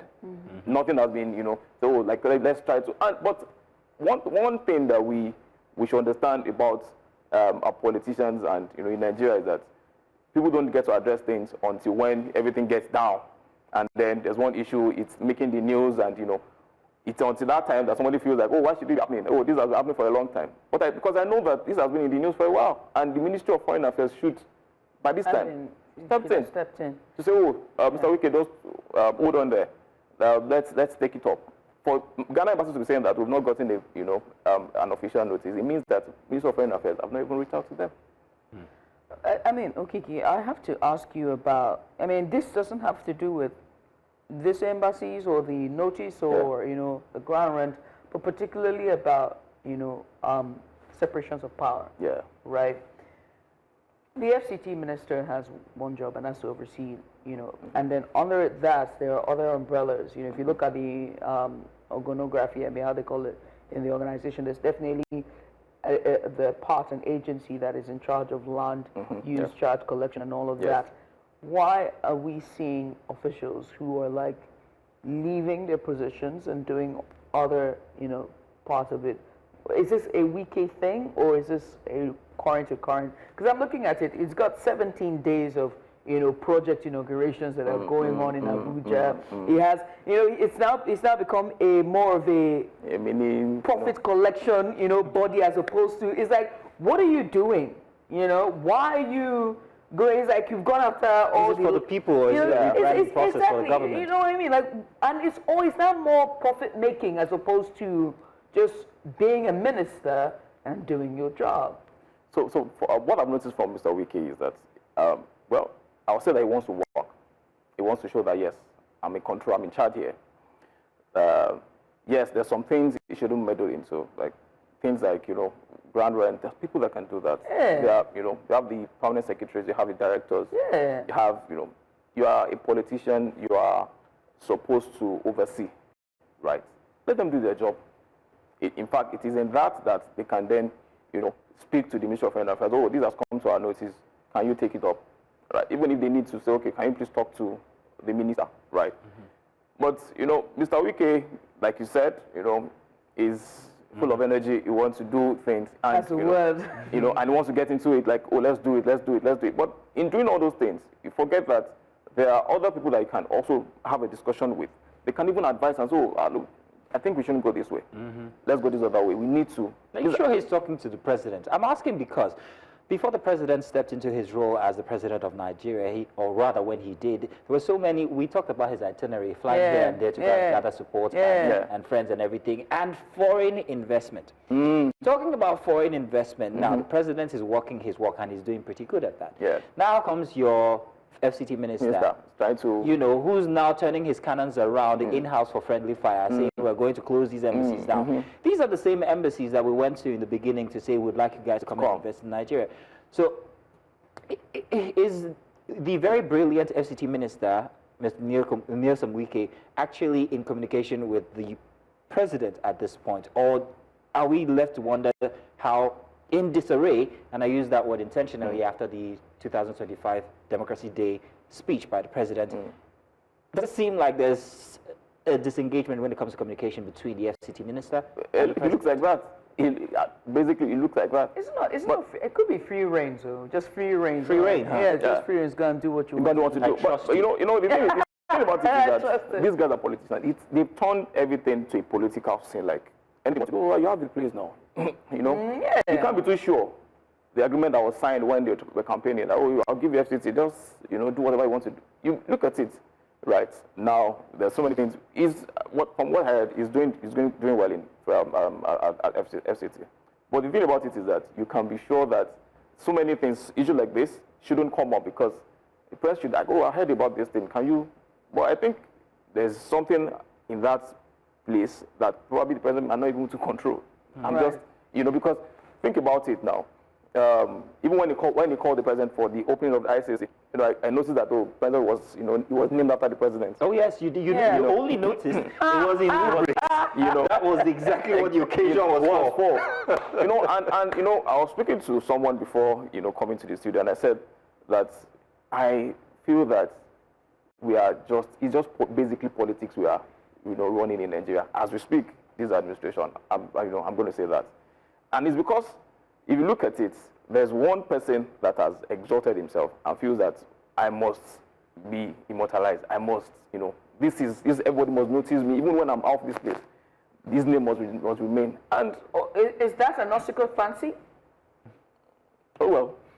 Yeah, because I mean, we want to leave a mark. You're already the president. You get what I mean? There's no need to, you know, more get legacy projects. So at this point, is this sycophancy or this need to immortalize? I don't think the need to immortalize. Your name is already on the laurels. Do you live in an embassy where you cannot be touched? You know, Judith. But the thing about it is this, and what I'm going to is that even if, you know, you want to have a legacy, the legacy should be that during your time, people were able to, you know, they enjoyed.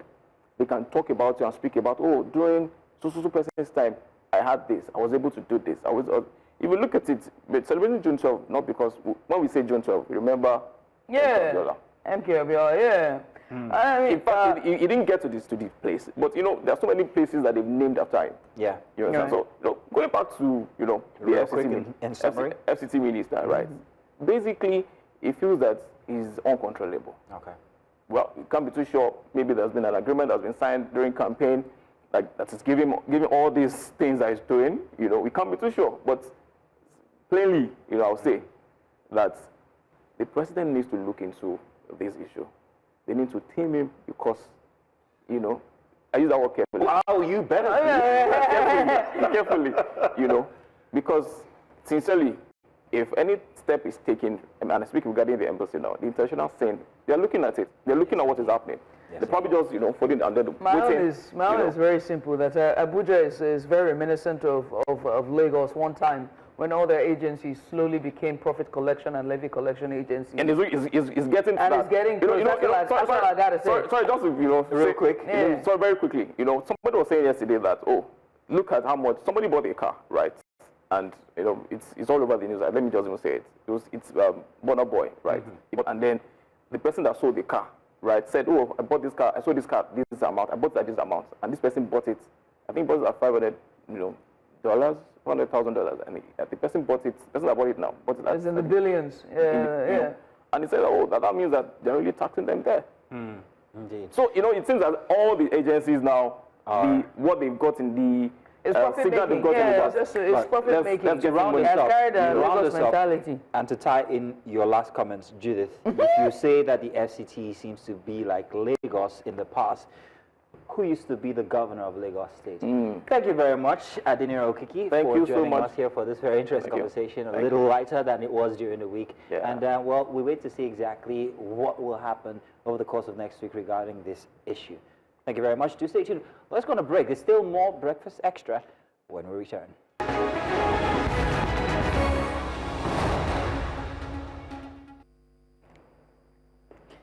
And you're welcome. It's time for our Wellness Extra. Now, Men's Mental Health Awareness Month often sneaks by with little attention, yet behind closed doors, Nigerian men and boys wrestle with pressure, pain, and also internalized silence. Now, in a society where masculinity is still defined by stoicism, emotional suppression, and the false ideal of man up, the psychological toll is steep.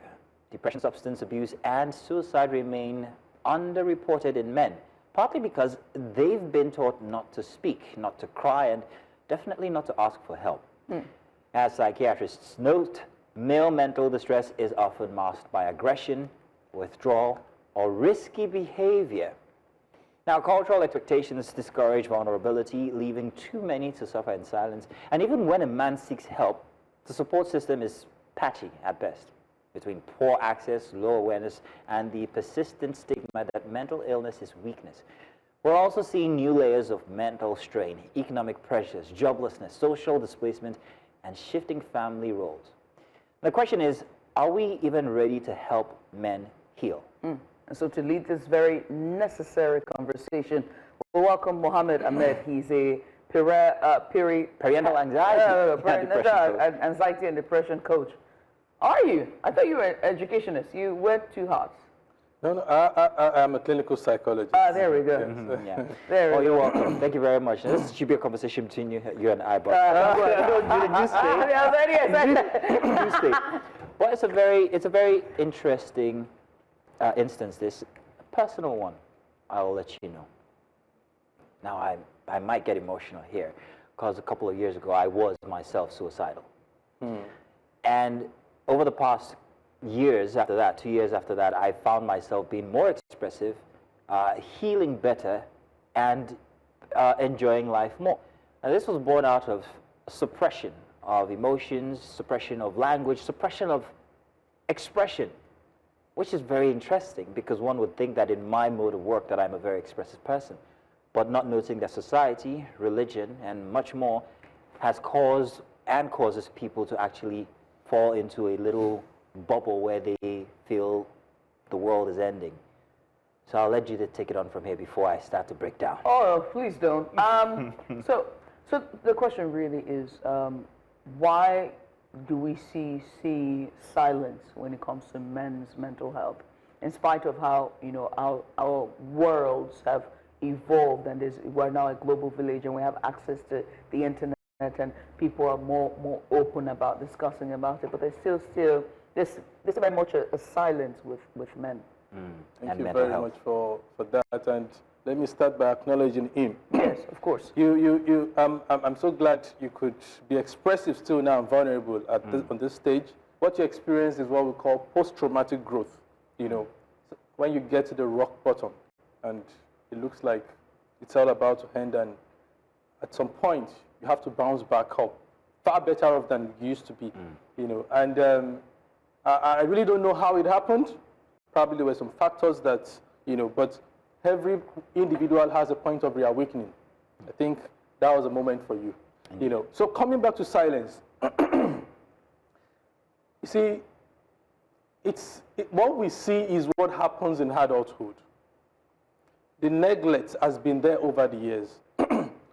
And sadly, the boy child grows up by default. You got a frog in your throat there. Yeah, the boy child grows up by default, not given the right attention. Hardly would you see schools or informal settings where we have boys being taught about grooming, sex education, this is what you say, this is how you do. Even in the home setting, the boy child is not domesticated. And you see, if a child is not in a space where he or she can interact and get quality feedback, that individual would not understand himself and won't even understand how to express himself. So, and if you look at, let's even take the older, the boomers, let's take the older generations. The way our fathers have actually parented the home was, they were the rulers of the home. And because they had also generational trauma, they bottled it up, and they were like, and you see pictures of men carrying the whole family, you know, all in their head and with their silence and struggling and all. So it has been like that. And I would dare say that that isn't the true African culture. That's part of what I want to say today. It is the more we became individualistic in nature, the more we borrowed the Western culture, the more we started to experience more of this silence. The true African culture, the Ubuntu principle, the collectivistic mindset. In the morning, when the cock crows, the family is up, men gather around, they tell children their stories, you know. In the afternoons, you are together in the farm setting, you know. Each man work on the same farm. Once they finish from a farm, they all move to another farm. So it was about sharing and supporting each other. So the point is, it's a lifestyle change that we have been exposed to unconsciously. And then if you look at history, after the industrial era, you know, starting from the World War era, 1914 to 1948, it was men that were recruited the most into the war zone, into war, and they went to fight. Most of them didn't come back home. That was where the disintegration of the home started. You know, those that came back had mental health issues, they couldn't function well, you know. Gradually, we moved into the technological era, the industrial era. It was more of men working in industries, leaving the women in the home to be burdened with the breadwinner and the homemaker responsibility. So it got to a point where the women also couldn't just wait for men to come back and to meet up the needs, because there were certain areas the men were also lacking. And then we started having the white-collar jobs, and women started working as secretarial duties. They started leaving the home front too. So the system also was changing. Societal, you know, everything was changing, and the roles were changing. Now, in this era that we are in now, it is more of we are equal, you know, and everybody is in a space of competition instead of collaboration. You know, so, and that is a lot of pressure for men, because when you take on masculine roles, it diminishes the masculine energy from the man. That's very interesting. Yes, and when you even take on feminine role as a man, you start to simp. It makes you unattractive to the woman. Sorry, I'm sorry, I'm distracted here. Judith, what's going on here? No. Let's not make this an argument in any case, because this is men's mental health month. When you use the word simp, it's very... It's too strong. No, it's saddening, right? Because it's saddening, right? And again, you're a guest, and I'm trying to not be. A caveat. Yeah. I'm not saying that men can't take on feminine roles. I talked about domesticating the boy child earlier. Okay? But I'm saying that the dominant energies for each gender has to be dominantly expressed at all times for both genders to actually, you see. But it's also dangerous as well. And just hang on. Hang on. Let me land, please. There are two things that I took out of this. As much as you asked that the boys be domesticated, you also did say that our tradition was somewhat open as regards, you know, mental health. And that is where I disagree with you. Now, if you cast your mind back to the systems that there is, right? Whether it's the Yoruba or the Hausa or the Igbo, they are predominantly, the leadership roles are predominantly by men. Right? And the culture of silence was not inherited by anything. It has always been here. And it is still here. Hang on. I'm going to use myself as a woman. When we started talking about the issues regarding maternal health, and pregnancy, because of the internet. If you were bleeding during your cycle and your blood was stained, the shame that you had is insane. Meanwhile, that's not your fault. It's just your body doing its what's supposed to do, people will hide your sanitary wear, not to show people outside. And you will whisper to, please, do you have all names, all kinds of nicknames for it, as opposed to say, do you have tampons? Do you have pad? That's a shame tied to a woman. And it cast your mind back to the book Things Fall Apart, written by Chinua Achebe, which is a fantastic example of mental health pre-colonial time. The titular character was Okonkwo. Okonkwo, that was a man that was falling at the seams. He was casted out. And he killed himself, committed suicide. A notion that people argue with him and told him, why would you write about suicide? Suicide did not exist. And he said, why then was the OSU system created? You know, there were people that would have mental health issues and they will hide it, and so they were cast out. So what I'm saying is that I think that we need to be just, have a balanced narrative as to that. And also when you use the word simp, there are people, the red pill men who are on social media who are telling men not to simp for their wife, and who tell them that their wives are outsiders and not families. Wow. I don't know if you've seen those rhetoric. I don't look at them. Unfortunately, I have to, right? Because they're young girls. I have a younger sister who is in university age. So you see that they'll tell them, don't simp for your women, don't do this. They would teach them tactics on how to subjugate the woman, how to neg them, and how to make them smaller. So when you say that traditional roles, those are narcissistic behaviors, actually. Yes. That's not where we're going to. Okay. As you just cited all these examples now, I could also cite historically where women took dominant roles. In fact, it's just because we don't see the real deal. Some adage would say that the woman actually controls the home. Actually. And that's the truth. When you get married, you find that out. That's the truth. You see, it has been, and it would always be. The point is, a lot of women don't just understand how to tap into their feminine energies again today. I don't think we're talking about feminine energy. We're talking about mental health. Okay, all right then. Let me come back to men's mental health. Okay. Yeah. Okay. So the point is this: coming to the same thing. Those men you see on social media, who actually teaching others to subjugate women, are not speaking from a place of accountability. Okay. It's just because of the pride in them. And it's because they do not even understand themselves well enough to understand their roles and responsibility. Okay? As a man, beyond protection, you are meant to express compassion. That's your duty. Okay? So, and we know we have a lot of religious undertones. Oh, let's talk about that. To most of what we're talking about. Okay, so but a lot of people won't go in that direction. I'm going to come in here and say that I do agree with you with that last input there. Yeah. We have cultural and religious cultures that actually add to men's depression when it comes to the African setting, the Nigerian setting. Absolutely. And people don't recognize this. I'd like you to speak to that. What are the implications of these cultures that actually harm men mentally, especially the religious one? Because mine was born out of religion.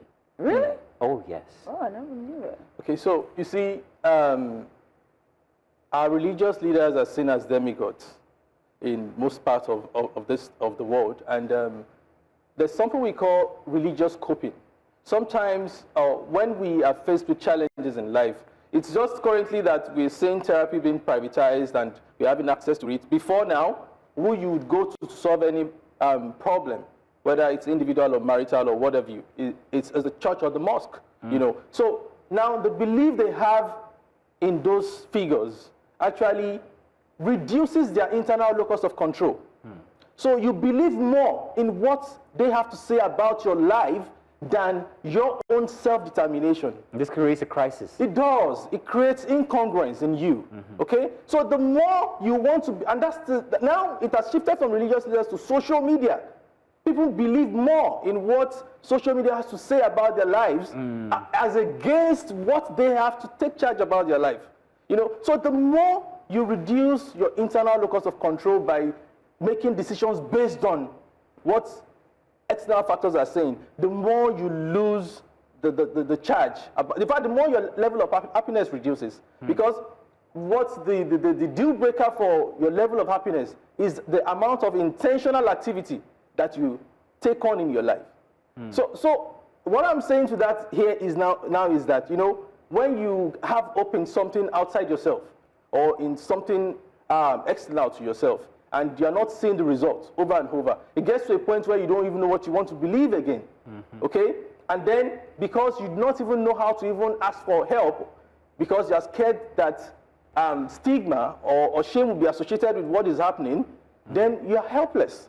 What are the symptoms then for others to look out for in men who might be going through The first I would say is aggressiveness. Men that are aggressive are actually probably suffering from functional or clinical depression. That's what people don't see. A man is harsh, a man is wicked, a man is what it is the consequence or the covert actions they see. He certainly, most of the time, is probably going through some clinical or very much clinical issues as to mental health, okay?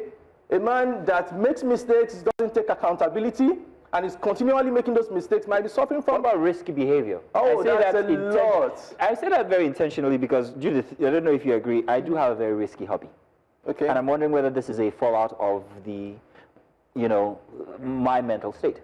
Okay, so the thing about risky behaviors is that, you know, why do we do them? That's the question, the motive behind it. To feel alive. That's the point. Yeah, the rush, okay? No, but Mazzino, your own is just a need for speed now. Would you say that Lewis Hamilton has... No, but do you think that Lewis Hamilton has something that's a fallout from mental health? Have you ever been at... Oh, I don't want to do this. Have you ever Lewis been... Hamilton. Yeah, have you ever been 300 kilometers an hour? No. Have you ever felt what it feels like? It is very risky. Yeah, but he's making money, so is Leclerc. At that point where you're almost crossing in onto the other side is the most alive you'll ever feel. Yeah, well, I almost died. I kind of know. I know, yeah. But yeah, risky behavior. So it's sensation seeking. Yes. Okay? And when we get too addicted to that, it leads to instant gratification. Okay? And once we tell that pattern, the normal, usual levels of dopamine rush that would take us to that level of excitement we want might not be enough the next time you want to repeat that behavior. Oh. So it leads to another form of behavioral addiction over time, and you don't get to know. And that's why you see some people are just used to probably gambling or binge drinking or probably hookups, you know. So those are other manifestations. Those are negative coping patterns. Oh. Yes.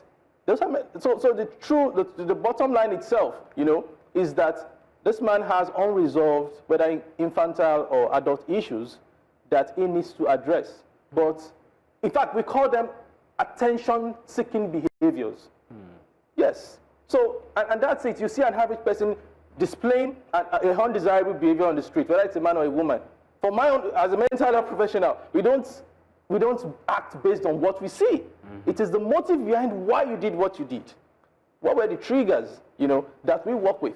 So, and a lot of men out there, you know, have lived their lives trying to find themselves, coupled with the economic pressure we have now. You see, the sense of self-esteem of a man is strongly tied to the level of career achievement.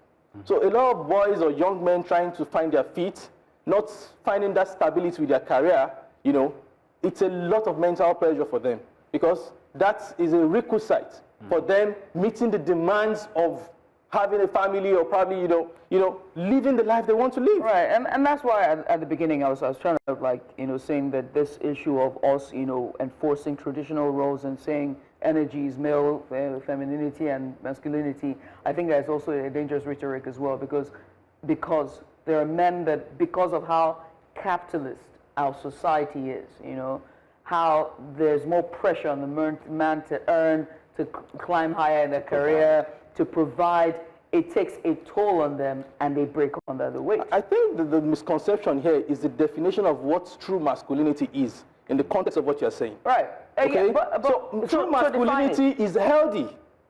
It's not toxic. You are saying it in the context of... So true masculinity is you being accountable to yourself, being able to face your objective reality. You're not in denial of your objective reality.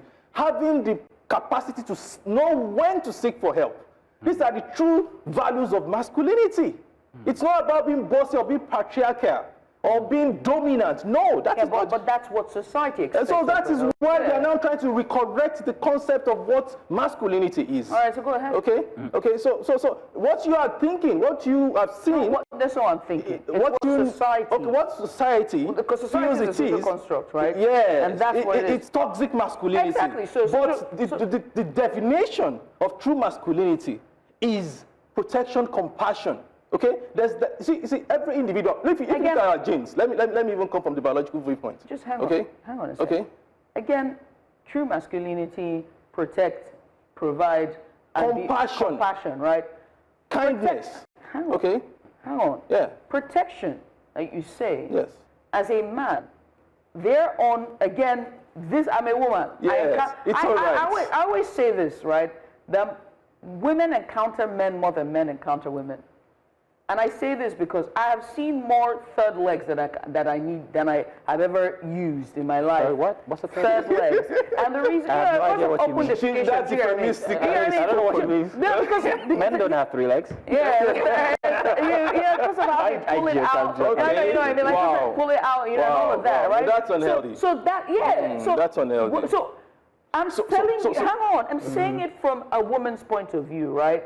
And I hopefully, and by women I mean by what women, because the majority, even our population is more women than it is men, right? And so protection to the average Nigerian man is providing security. Okay. Security. Okay. So let me to land first, please. Okay. Protection to men in Nigeria is providing. Yes. Compassion is providing. Accountability is providing. Parenting is providing. Yes, and we need to change that narrative. So that's what I'm saying. Yes. Let's round this up by asking. I want to pick something from what she just said now, then. very importantly, about self-control. Okay?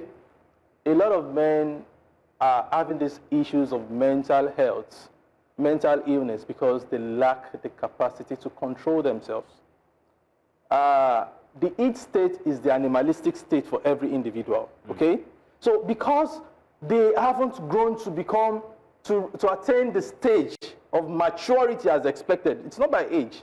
They've been stuck at some levels of developmental milestones. They are unable to actually, deliver at the expected, optimum. And so because they just want to adjust, is why you see them trying to find ways to just prove who they are. But the real ideal sense is the superego, the moral state. Okay, so these are some of the things we want to start looking at. That what are the moral values? Okay, we are trying to from the very early age. And I say this because sometimes we think it's about setting the rules and instructions. No, it's about what the child sees. Okay, so I just want to speak to self-control. Yeah. It's a very key part of masculinity. All right. So 2 things here: support and remedy. Support is an external thing. How can we, people outside who are seeing a development with an individual, help? Remedy, what kinds of remedies can one submit themselves to when they note from your speech now that I have a problem? Where do they go? What do they do? How do they submit? Support first is less judgment, more compassion. Less judgment, more compassion. That is support. When you see someone displaying an unhealthy behavior, first is to show compassion, okay, before judgment, okay? So now as to remedies, depending on the severity of the problem, okay? And that's why we say if there's only an onset diagnosis of the problem, you might not require being clinically detained or probably on medications or something, the earlier you seek for help, the earlier you join support groups. In the last few months, I've had to be involved in men's forums, on This Twitter, is a very critical physically. bit here, and I'm asking intentionally, when do I submit? When do I know that it is time to submit? Do I have to start walking the streets uncontrollably first? When do I know that I need help? Once you realize that your normal lifestyle has changed drastically. Men know when they need help. Yes. They just will reach out. Well, what would it manifest as is the question, because there's so many. So we have internalizing behaviors and externalizing behaviors. I wish we had more time. Like I said earlier, I was saying aggressiveness. I said there's something called mental dissociation. When you see you are totally mentally disconnected from your environment, there's a problem. Activities you do before, you find yourself having low productivity, there's a consistently emotional exhaustion, or you find yourself making statements that are not even coherent with what conditions that are or you're making mistakes. You don't want to take accountability. You're at every little tension, you're on the hard-boss range. You start to see that this is not me. But then, how do you now ask for help? It's a function of what your circle is like. Exactly, which is why I asked both support and remedy at the same time. Yeah. Because they have to work hand in hand now, don't they? So the because to be able to know that I have an yes. issue, I might need to have been told. So the beautiful thing now is... Some people know that they have issues. Yes. Because you're men. I'll be objective with you. Most women that come into therapy, the men are the maintaining factors. Oh. In fact, most of the cases where we have women on psychiatric medications, the men induced it. Yes. But the men won't be accountable. I'm a prenatal anxiety and depression coach. I deal with expectant women. So when she is just talking, I understand everything she's saying, Amen, they know. So People know what they're doing. But this is also pressure for us as men, because women often would point and say, you are the problem. Yes, now. So how can we... The truth is we have a problem. Thank you. What team are We you have a problem. What team are you on? No, we are the problem. Yes, we have to accept that first. You see, the first step to changing attitude is self-awareness. Yeah. If you can't accept your current state objectively, you are not ready to change. And I think that's where the bone of contention is this, because a lot of men know that they are the problems. They know that, and they cannot help themselves. Is this, Mizuno rightfully put, this bullet train is going, speed of lightning is going. They cannot stop until they crash and they burn. It's like, oh my God, my entire life has fallen down. But you knew. I hear something a lot. Nobody can talk to him. I hear that phrase. Yeah. Oh so my God. Imagine a man that not his friend, not his parents, nobody can talk to him. And that's why I tell people, before you get married, go for premarital counseling. Oh yes. It's very crucial. So it's a lot to unpack, but thank you for the engaging discussion. As always, I appreciate you for coming on. Very interesting talk here. Yeah, welcome again. I'm hoping that every man out there who's listened to this takes something away. There's so much that has been talked about on the different aspects to acknowledging and also to seeking help. But I also will say that support is a very, very big deal. And if you're out there and you note anyone or notice any condition, maybe you should reach out, but be compassionate when you do. This is from experience. Thank you very much once again, Mohammed. Thank you so much for Do stay tuned. Yeah. We've got more inside of Breakfast Extra coming your way.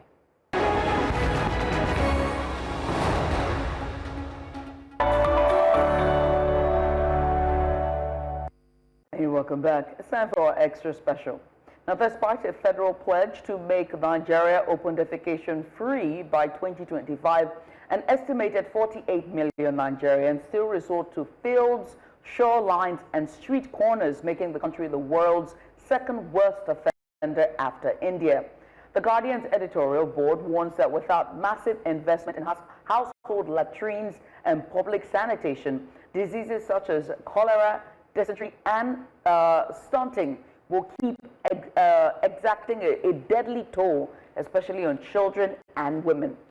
Government blueprints like the Clean Nigeria Use the Toilet campaign launched 2019 and the National Roadmap PEG, the bill for hitting the 2025 target at 959 billion naira, yet only a fraction has been mobilized.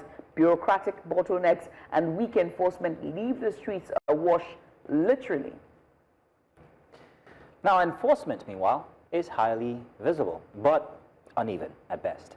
Viral footage shot last week by content creator Sekli Marvin shows Lagos task force officers confronting an individual urinating beside Oshodi's busy bus bays, sparking arguments over dignity, fines, and the lack of public toilets. For health professionals like Dr. Olatunde Oshodi, every such scene is a reminder. Open defecation contaminates groundwater, drives up health care costs, and derails Nigeria's SDG 6 clean water and sanitation ambitions. So we're going to welcome our guests. We have joining us via video Sekli Marvin, content creator who actually captured the Oshodi enforcement incident, and Dr. Olatunde Oshodi, public health expert and CEO, Novate Health. You're welcome. I'm being told that we are awaiting Marvin to join the conversation, so we're going to kick off with Dr. Oshodi here. Doctor, you're welcome. Doctor, thank you so much for coming on. We do have to talk about this toilet crisis that we see and the open defecation. Despite all the efforts by the government, it still persists with 48 million Nigerians still practicing, Nigerians nationwide still practicing open defecation. Which illness top your case files in this open defecation menace that we find ourselves in? Yeah, you see, it's very unfortunate that this still goes on, in the 21st century, and a topic as, sounds as easy, to conquer as open defecation still persists in Nigeria. So for us, I'll say that the disease conditions that, top the list when it comes to open defecation is number one, diarrhea.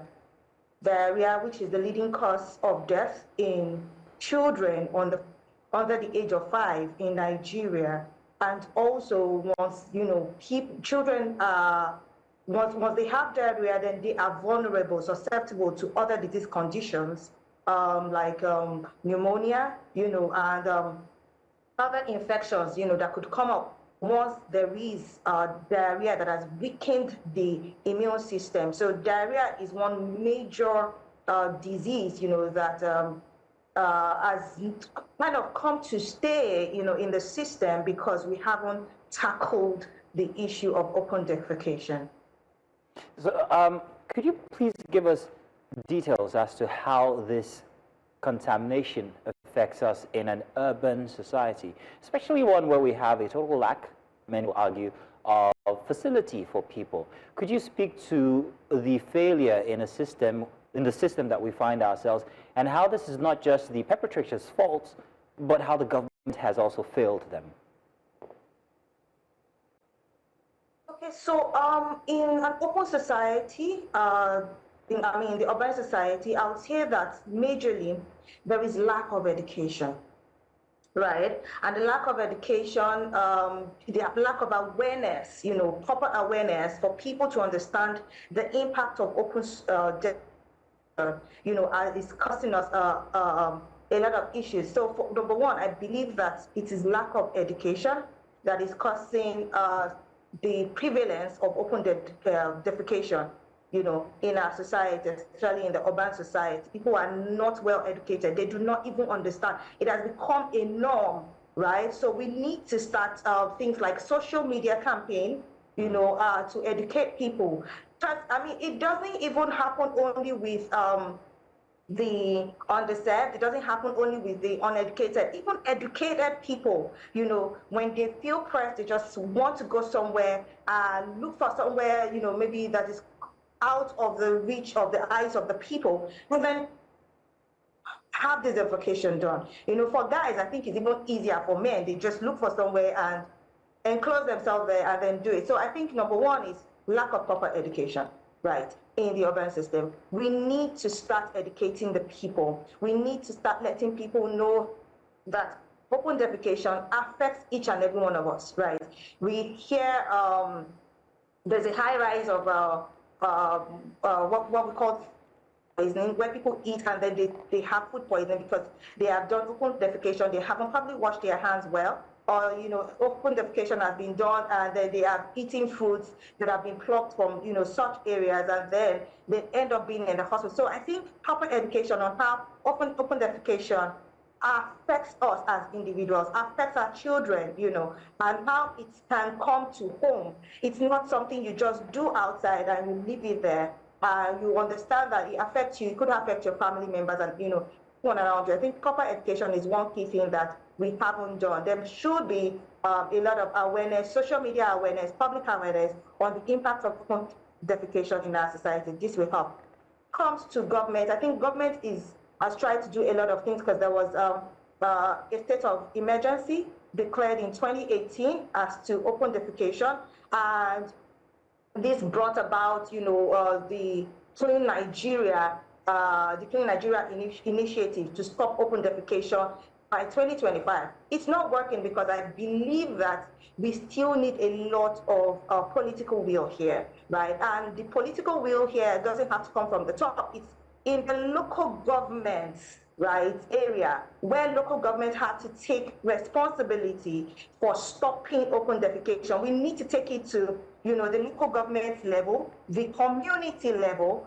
Community will begin to raise task force to end open defecation in their community, knowing the impact of this. So even in these urban areas, we need to let it be, the estates should know, the streets should know, the community to know, the landlords should be aware of why we are putting, task force in place, we are putting enforcement in place to stop open defecation. When we begin to do this, we bring it home, not only at the national level, not only at the federal level, but at the local government level, right? I think this is what can help us in the urban areas, to stop open defecation. Also, I'll also say that, we need a lot of partnership with companies, the private sector partnership. Because all right. In some developed countries, can you hear me? Yeah, loud and clear. We just for a second here, just to introduce our second guest, and that's Mr. Marvin. He's a content creator who captured a video that have now sparked this discussion that we're having here today. Let's roll that clip from his social media that captures a man who was being arrested under the Oshodi Bridge after urinating, or rather, taking a piss close to Oshodi on the bridge.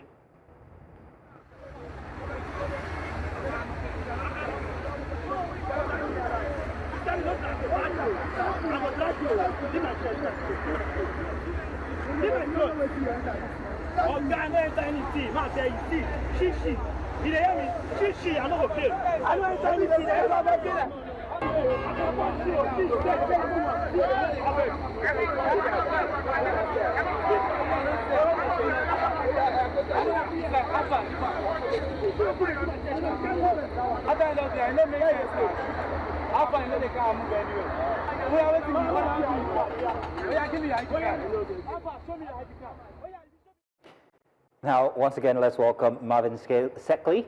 Marvin, you're welcome. Thank you very much for joining us this morning. Your video caught our attention, and that's what's sparking off this conversation. But Marvin, if you tell us exactly what the scene was, how this came about, how you were there in the first place, and what transpired after that the video didn't capture. I was just out there making content. My camera was already rolling, and I see these guys in that banner accosting people who are taking a piece everywhere. And these two guys just came in my view while I was recording and started taking a piece, and the enforcers or whoever they are with the banners came, and that altercation ensued. So I was just there, camera rolling, and all of that happened. Okay. Yeah, that is basically what happened. We can also see that they seem to be wearing what's you call reflective jackets, and there's an inscription written on it. Can you confirm exactly what's written on that reflective jacket there? It says anti-open defecation squad. Okay. And what do you have to say? That's what it says. What do you have to say regarding the manner of enforcement here? Did it seem in any way, shape, or form, well, I don't know what word to use here, but what did you think about the mode of engagement when it comes to their enforcement? It is typical out here that these things happen. This mode of enforcement is draconian, if I would say. I wish that the government can do it better. I would not support open defecation and what these people are doing. If this could be enforced better, it would make sense, because at the end of the day, these guys who with the reflective banners are just out there while they are while they are doing the right thing, stopping people not to do these things. It is an avenue to extort people, because they just drag these people to one corner office under the bridge and make you pay some money, and we don't even know where those money go to. So if the government can actually enforce this better, it would make better sense than just having random people with reflective jackets grab you while you take a piss. I mean, I can't support people who openly, mess up the streets and all of that, but there should be a better way to have this done. So, yeah. I'm surprised they didn't come at you with your cameras and your equipment as you were capturing that moment. Was there any intimidation from them to you regarding filming that incident? Yeah. Yes, at some point. My camera is a very small DJI camera, so for the longest time, nobody noticed that I was filming until the person who grabbed my camera was not even among the people who were, it was just some random agbero that grabbed my camera, and that was when the video cut, and I didn't continue filming, and another altercation ensued between me and them, and that's all.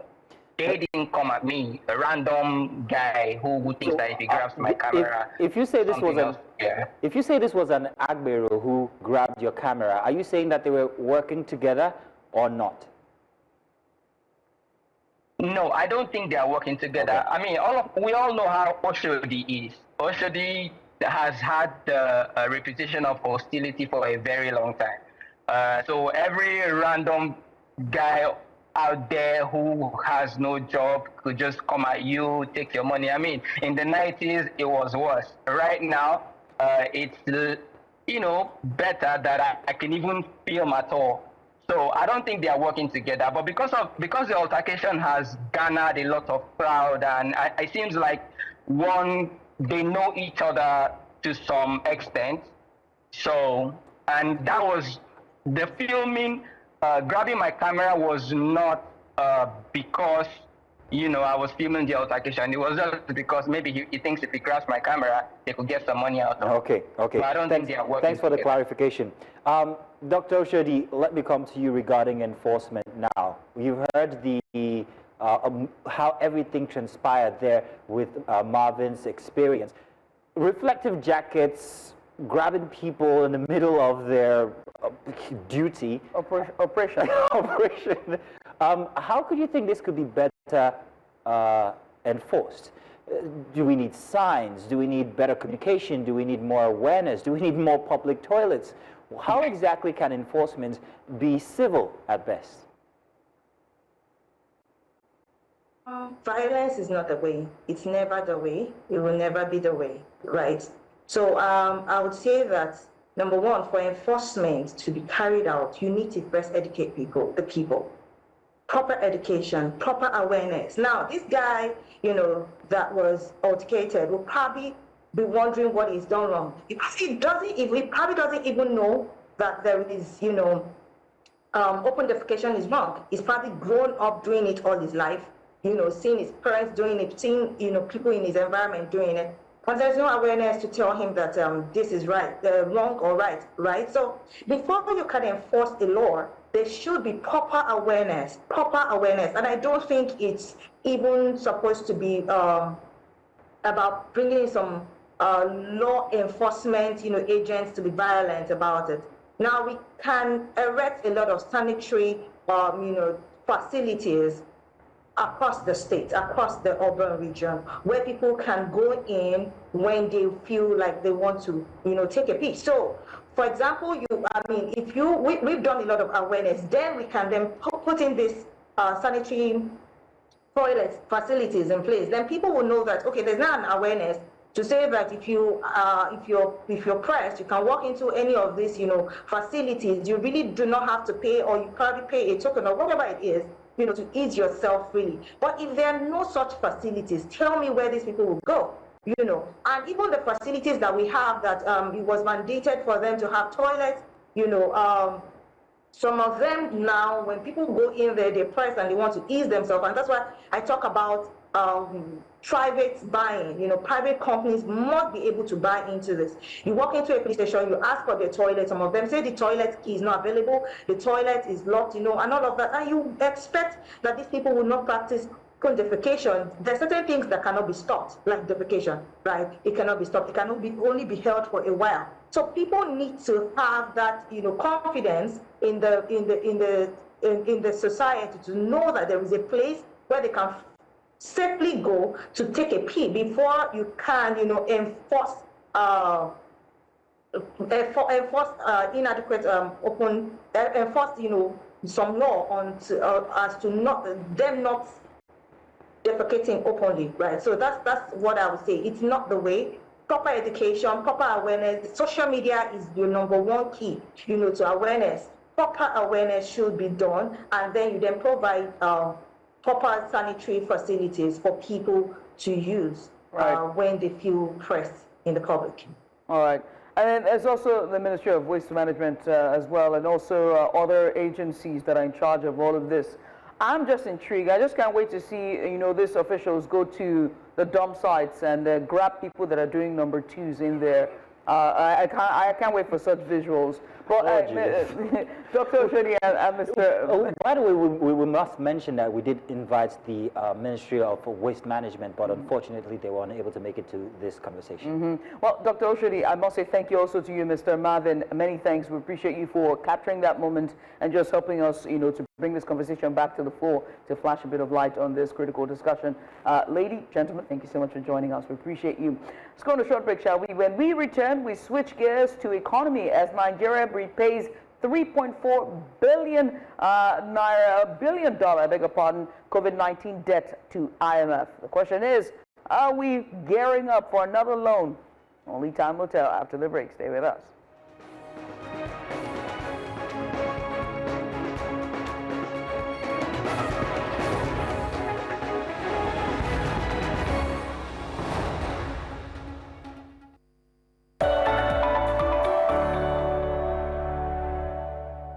Final big story this Saturday edition of Breakfast Extra. In the throes of the global COVID-19 pandemic in 2020, Nigeria, like many developing economies, faced a fiscal emergency. Oil prices had plummeted to record lows, government revenues were in free fall, and health infrastructure was severely under-resourced.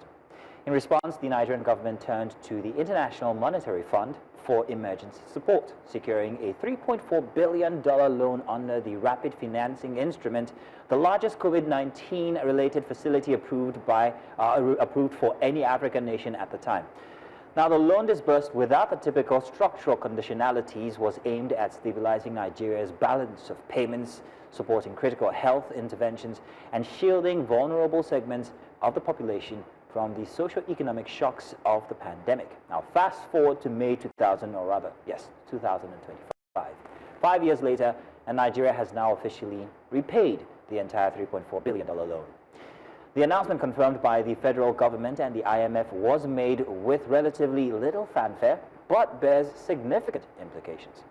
While the repayment suggests a commitment to fiscal responsibility and international credit worthiness, critics argue it does little to address the country's mounting domestic debt burden, which now exceeds 97 trillion naira. Others question whether this is a real economic milestone or merely a symbolic gesture, especially when juxtaposed with ongoing domestic borrowing and underfunded public services. Notably, Nigeria continues to pay annual charges to the IMF on the special drawing rights that formed the basis of the loan, meaning the financial chapter isn't entirely closed. Oh, good times.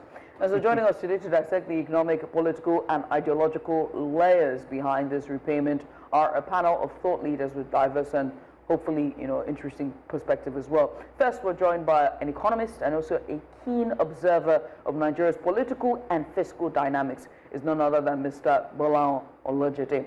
Also joining us is Bala Ibrahim, is the Director of Publicity, National Director of Publicity for the ruling All Progressives Congress, APC, who will offer insight into the political messaging around the loan repayment. Also joining us subsequently will be a Pan-Africanist and former spokesperson to the late Colonel Muammar Gaddafi, who's renowned for his outspoken critiques of Western economic influence in Africa. In fact, it was his video that has now sparked this conversation.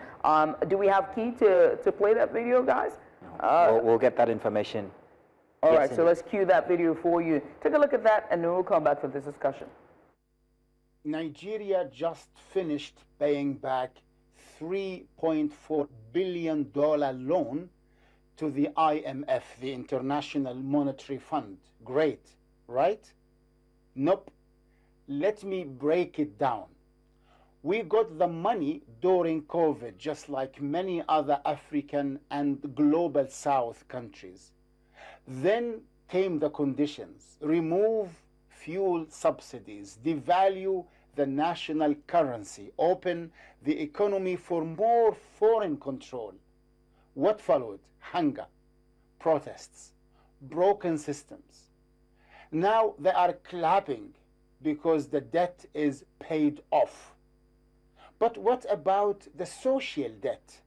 The lives broken, the schools unfunded, the food unaffordable. The IMF is not here to help us. It's here to restructure us into obedience. Nigeria paid back the money, but the real cost was our sovereignty.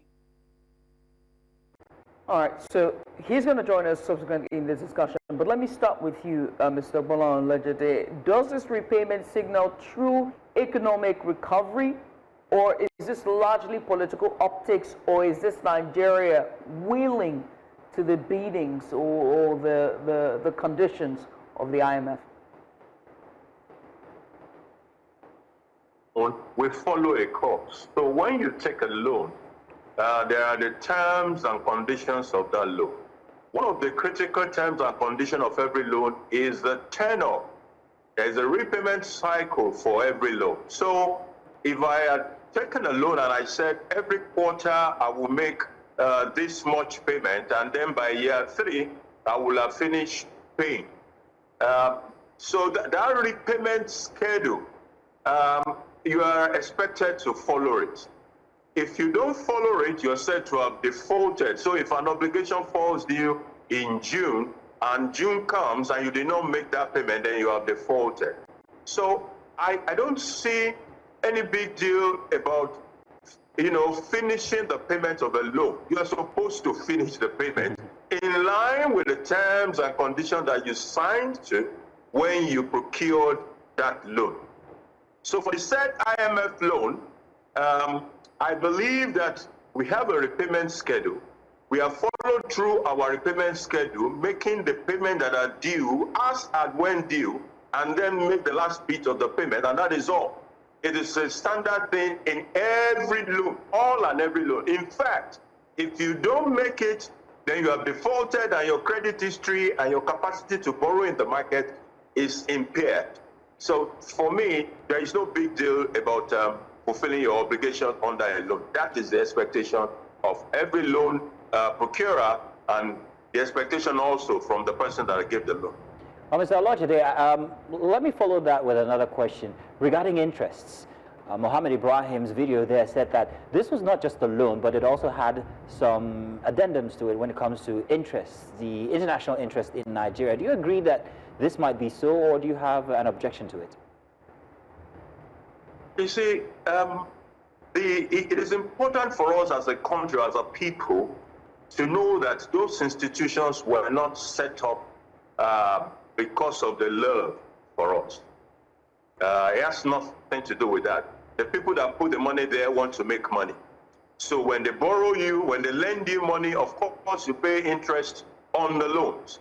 And there are all sorts of loans that they can give you, including some loans that from history, it appears as if it is not their duty anyway to determine what you need and how you want to deploy it.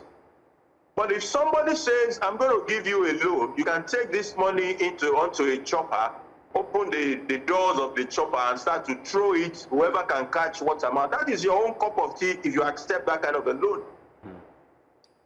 As a country, we must determine why we need a particular loan. We must have the discipline to deploy the loan for the purpose for which it has been procured, and we must also measure the impact. If you ask me, loan that was procured for COVID-19, how much have we audited that loan? Was it deployed to what it was supposed to be deployed to? Because across the world, not even just Nigeria, a lot of COVID-related loans was squandered. A lot of it was stolen across, even in countries that are Western. Okay. So I'm wondering, I don't know how much of this loan was deployed for the purpose for which it was procured. I don't know whether we have measured the impact of this deployment, or what with the information. The only information I have is that we have repaid. So we've repaid, but my question was actually geared toward interest in terms of bidding, not interest financially. Do you think that the IMF or any other body that loans Nigeria actually has other interests in Nigeria or in Africa when it loans these monies? Perhaps maybe to... Strings attached. Yeah, are there strings attached? Thank you very much, Judith. Okay, maybe they want to put us in certain recycled debt that we will not be able to get out of. It is possible that they have other interests. It is very, very possible. What is more important, in my opinion, is we, the borrower. Are we sensitive to whatever interest? Are we procuring money for purposes that are useful for us? That is more important than what the third party or what the other party, what may be the intention of the other party. If you didn't go and take the loan, after all, they are not going to force it down your throat. So it is for us, the onus is not on IMF whether they have interest or not. It is for us as the borrower to determine whether we need a particular loan or not, and how we are going to deploy that loan if we procure it. Thank you. Right. We know that the spring meetings are over, but of course all the nations will be gearing back to Washington for the end of this year when it comes to IMF. But there's also one of the things I took out from this video by Musa Ibrahim, who shot that video, and also what you're seeing here, Mr. Bolano, is the fiscal prudence or the transparency and accountability of these loans that are being taken, right? And so let me come to you, Mr. Bala Ibrahim, right? Critics have argued about, the loans that we take and the transparency and, the fiscal prudence of it. Can you speak to that on behalf of the APC? And also, as we are, reducing our international burden or repaying these loans, domestic loans are also skyrocketing as well. So let's talk about the transparency of these loans and the fiscal prudence. Okay. Well, thank you very much for having me. Well, I don't know, is it me or... Yes, yourself, Mr. Ibrahim. The question was for you, Mr. Ibrahim. Thank you very much. I may not be able to talk much about the nitty-gritty of the loan and the terms therein, because that is supposed to be for the government. And I'm not here to talk about governance. I'm here to talk about the policies of the party and how far they affect the people that are being governed. So when we look at the reasons for taking loans, there are many, quite many. It can be used for all sorts of reforms, including economic stability, social equity, and the likes. So how far the loan has been used to fulfill some of these things in governance is a factor that can best be looked in from the side of those who are in governance. But as I see things and as the party stands, I believe so far so good. When you look at what has been done in recent years, vis-a-vis the amount of money that has been taken as loan, and even the will to repay that loan is a sign of prudence and strength on the side of government, and this will bolster confidence and make further requests for loans to be obliged because of the willingness of the government to pay back loan. So it means the government is operating under, quote unquote, the umbrella of prudence. And what is being done in the country so far by way of reforms are reflecting those ambitions. Right. Well, Mr. Bala Ibrahim, I also do have to ask about, the strings that, Mazino highlighted, and also that video highlighted about the strings attached when it comes to these loans from all these institutions. It's not about interest, but more about their, not interest financially, but interest in terms of their goals with the African nation. Control. Control itself, exploiting whether it's mineral resources or whatever interest that they have in the nation for their benefits. Can you speak to that? And is APC, being the ruling party and the president itself, how are they able to, show more prudence to the people regarding that aspect? Well, financial institutions are business institutions. They are not charity organizations or organizations that were formed simply to distribute goodies without returns.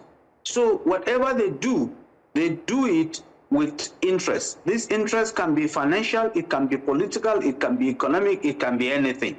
Now it is for the recipient to look at this interest that is in the terms of the agreement of the loan and see how far this interest conform with its own interest and where they conflict.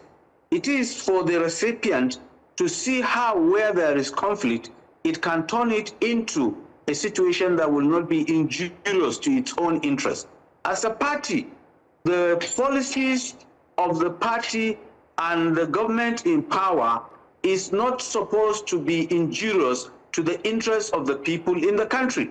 And I believe our party is doing everything in that line to ensure that where loans are taken, the interests are looked into and the interests are utilized or are looked into in a way and manner that it does not present problem to the country. So we are very happy with the way things are being done, and I believe the outcome is going to be in such a way that the ends will justify the means. Let's now come back to Mr. Balong. Mr. Balong, I wanted to know whether there are alternatives to borrowing from the IMF. Do you think that there might be need to perhaps have an emergency fund, a continental emergency fund, when it comes to ECOWAS or the African Union? And how would this benefit African countries? Okay, I didn't hear you clearly. I thought you said something about what are the alternatives to borrowing? I asked what the alternatives are to borrowing from the IMF. Could we have an ECOWAS or an African Union, an AU emergency type of facility where African countries can go to instead of the IMF, and how this would benefit these African countries? Well, those institutions actually exist in Africa. You have the AFDB, you have the AFC, you have Afrexim. There are African institutions that are funding African-related loans and needs generally. So that answers that part of the question. However, I believe we need to expand the capacities of those African institutions to do even much more. The thinking is that because they are African institutions, African-focused, the fears that we have about some other institutions that are outside of Africa, that they probably have interest in keeping us in debt and all of that, perpetuating us in poverty, all sort of theories, which are possibilities. I'm not throwing anything out of the box. Those fears will be heavily moderated if we are able to expand the capacities of those African institutions, AFC, AFDB, Afrexim, and others that exist on the soil to provide the needs for financing for African countries. So we can do that. There are alternatives. We just need to expand their capacities.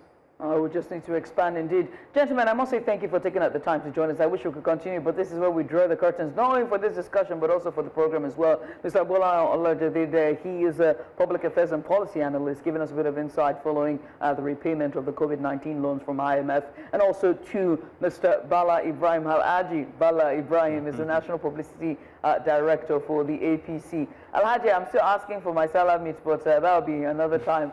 Gentlemen, we appreciate you both for coming on. Thank you for doing this with us. Thank you very much. Out to the viewers, thank you very much for actually being a part of the show this morning up until this time.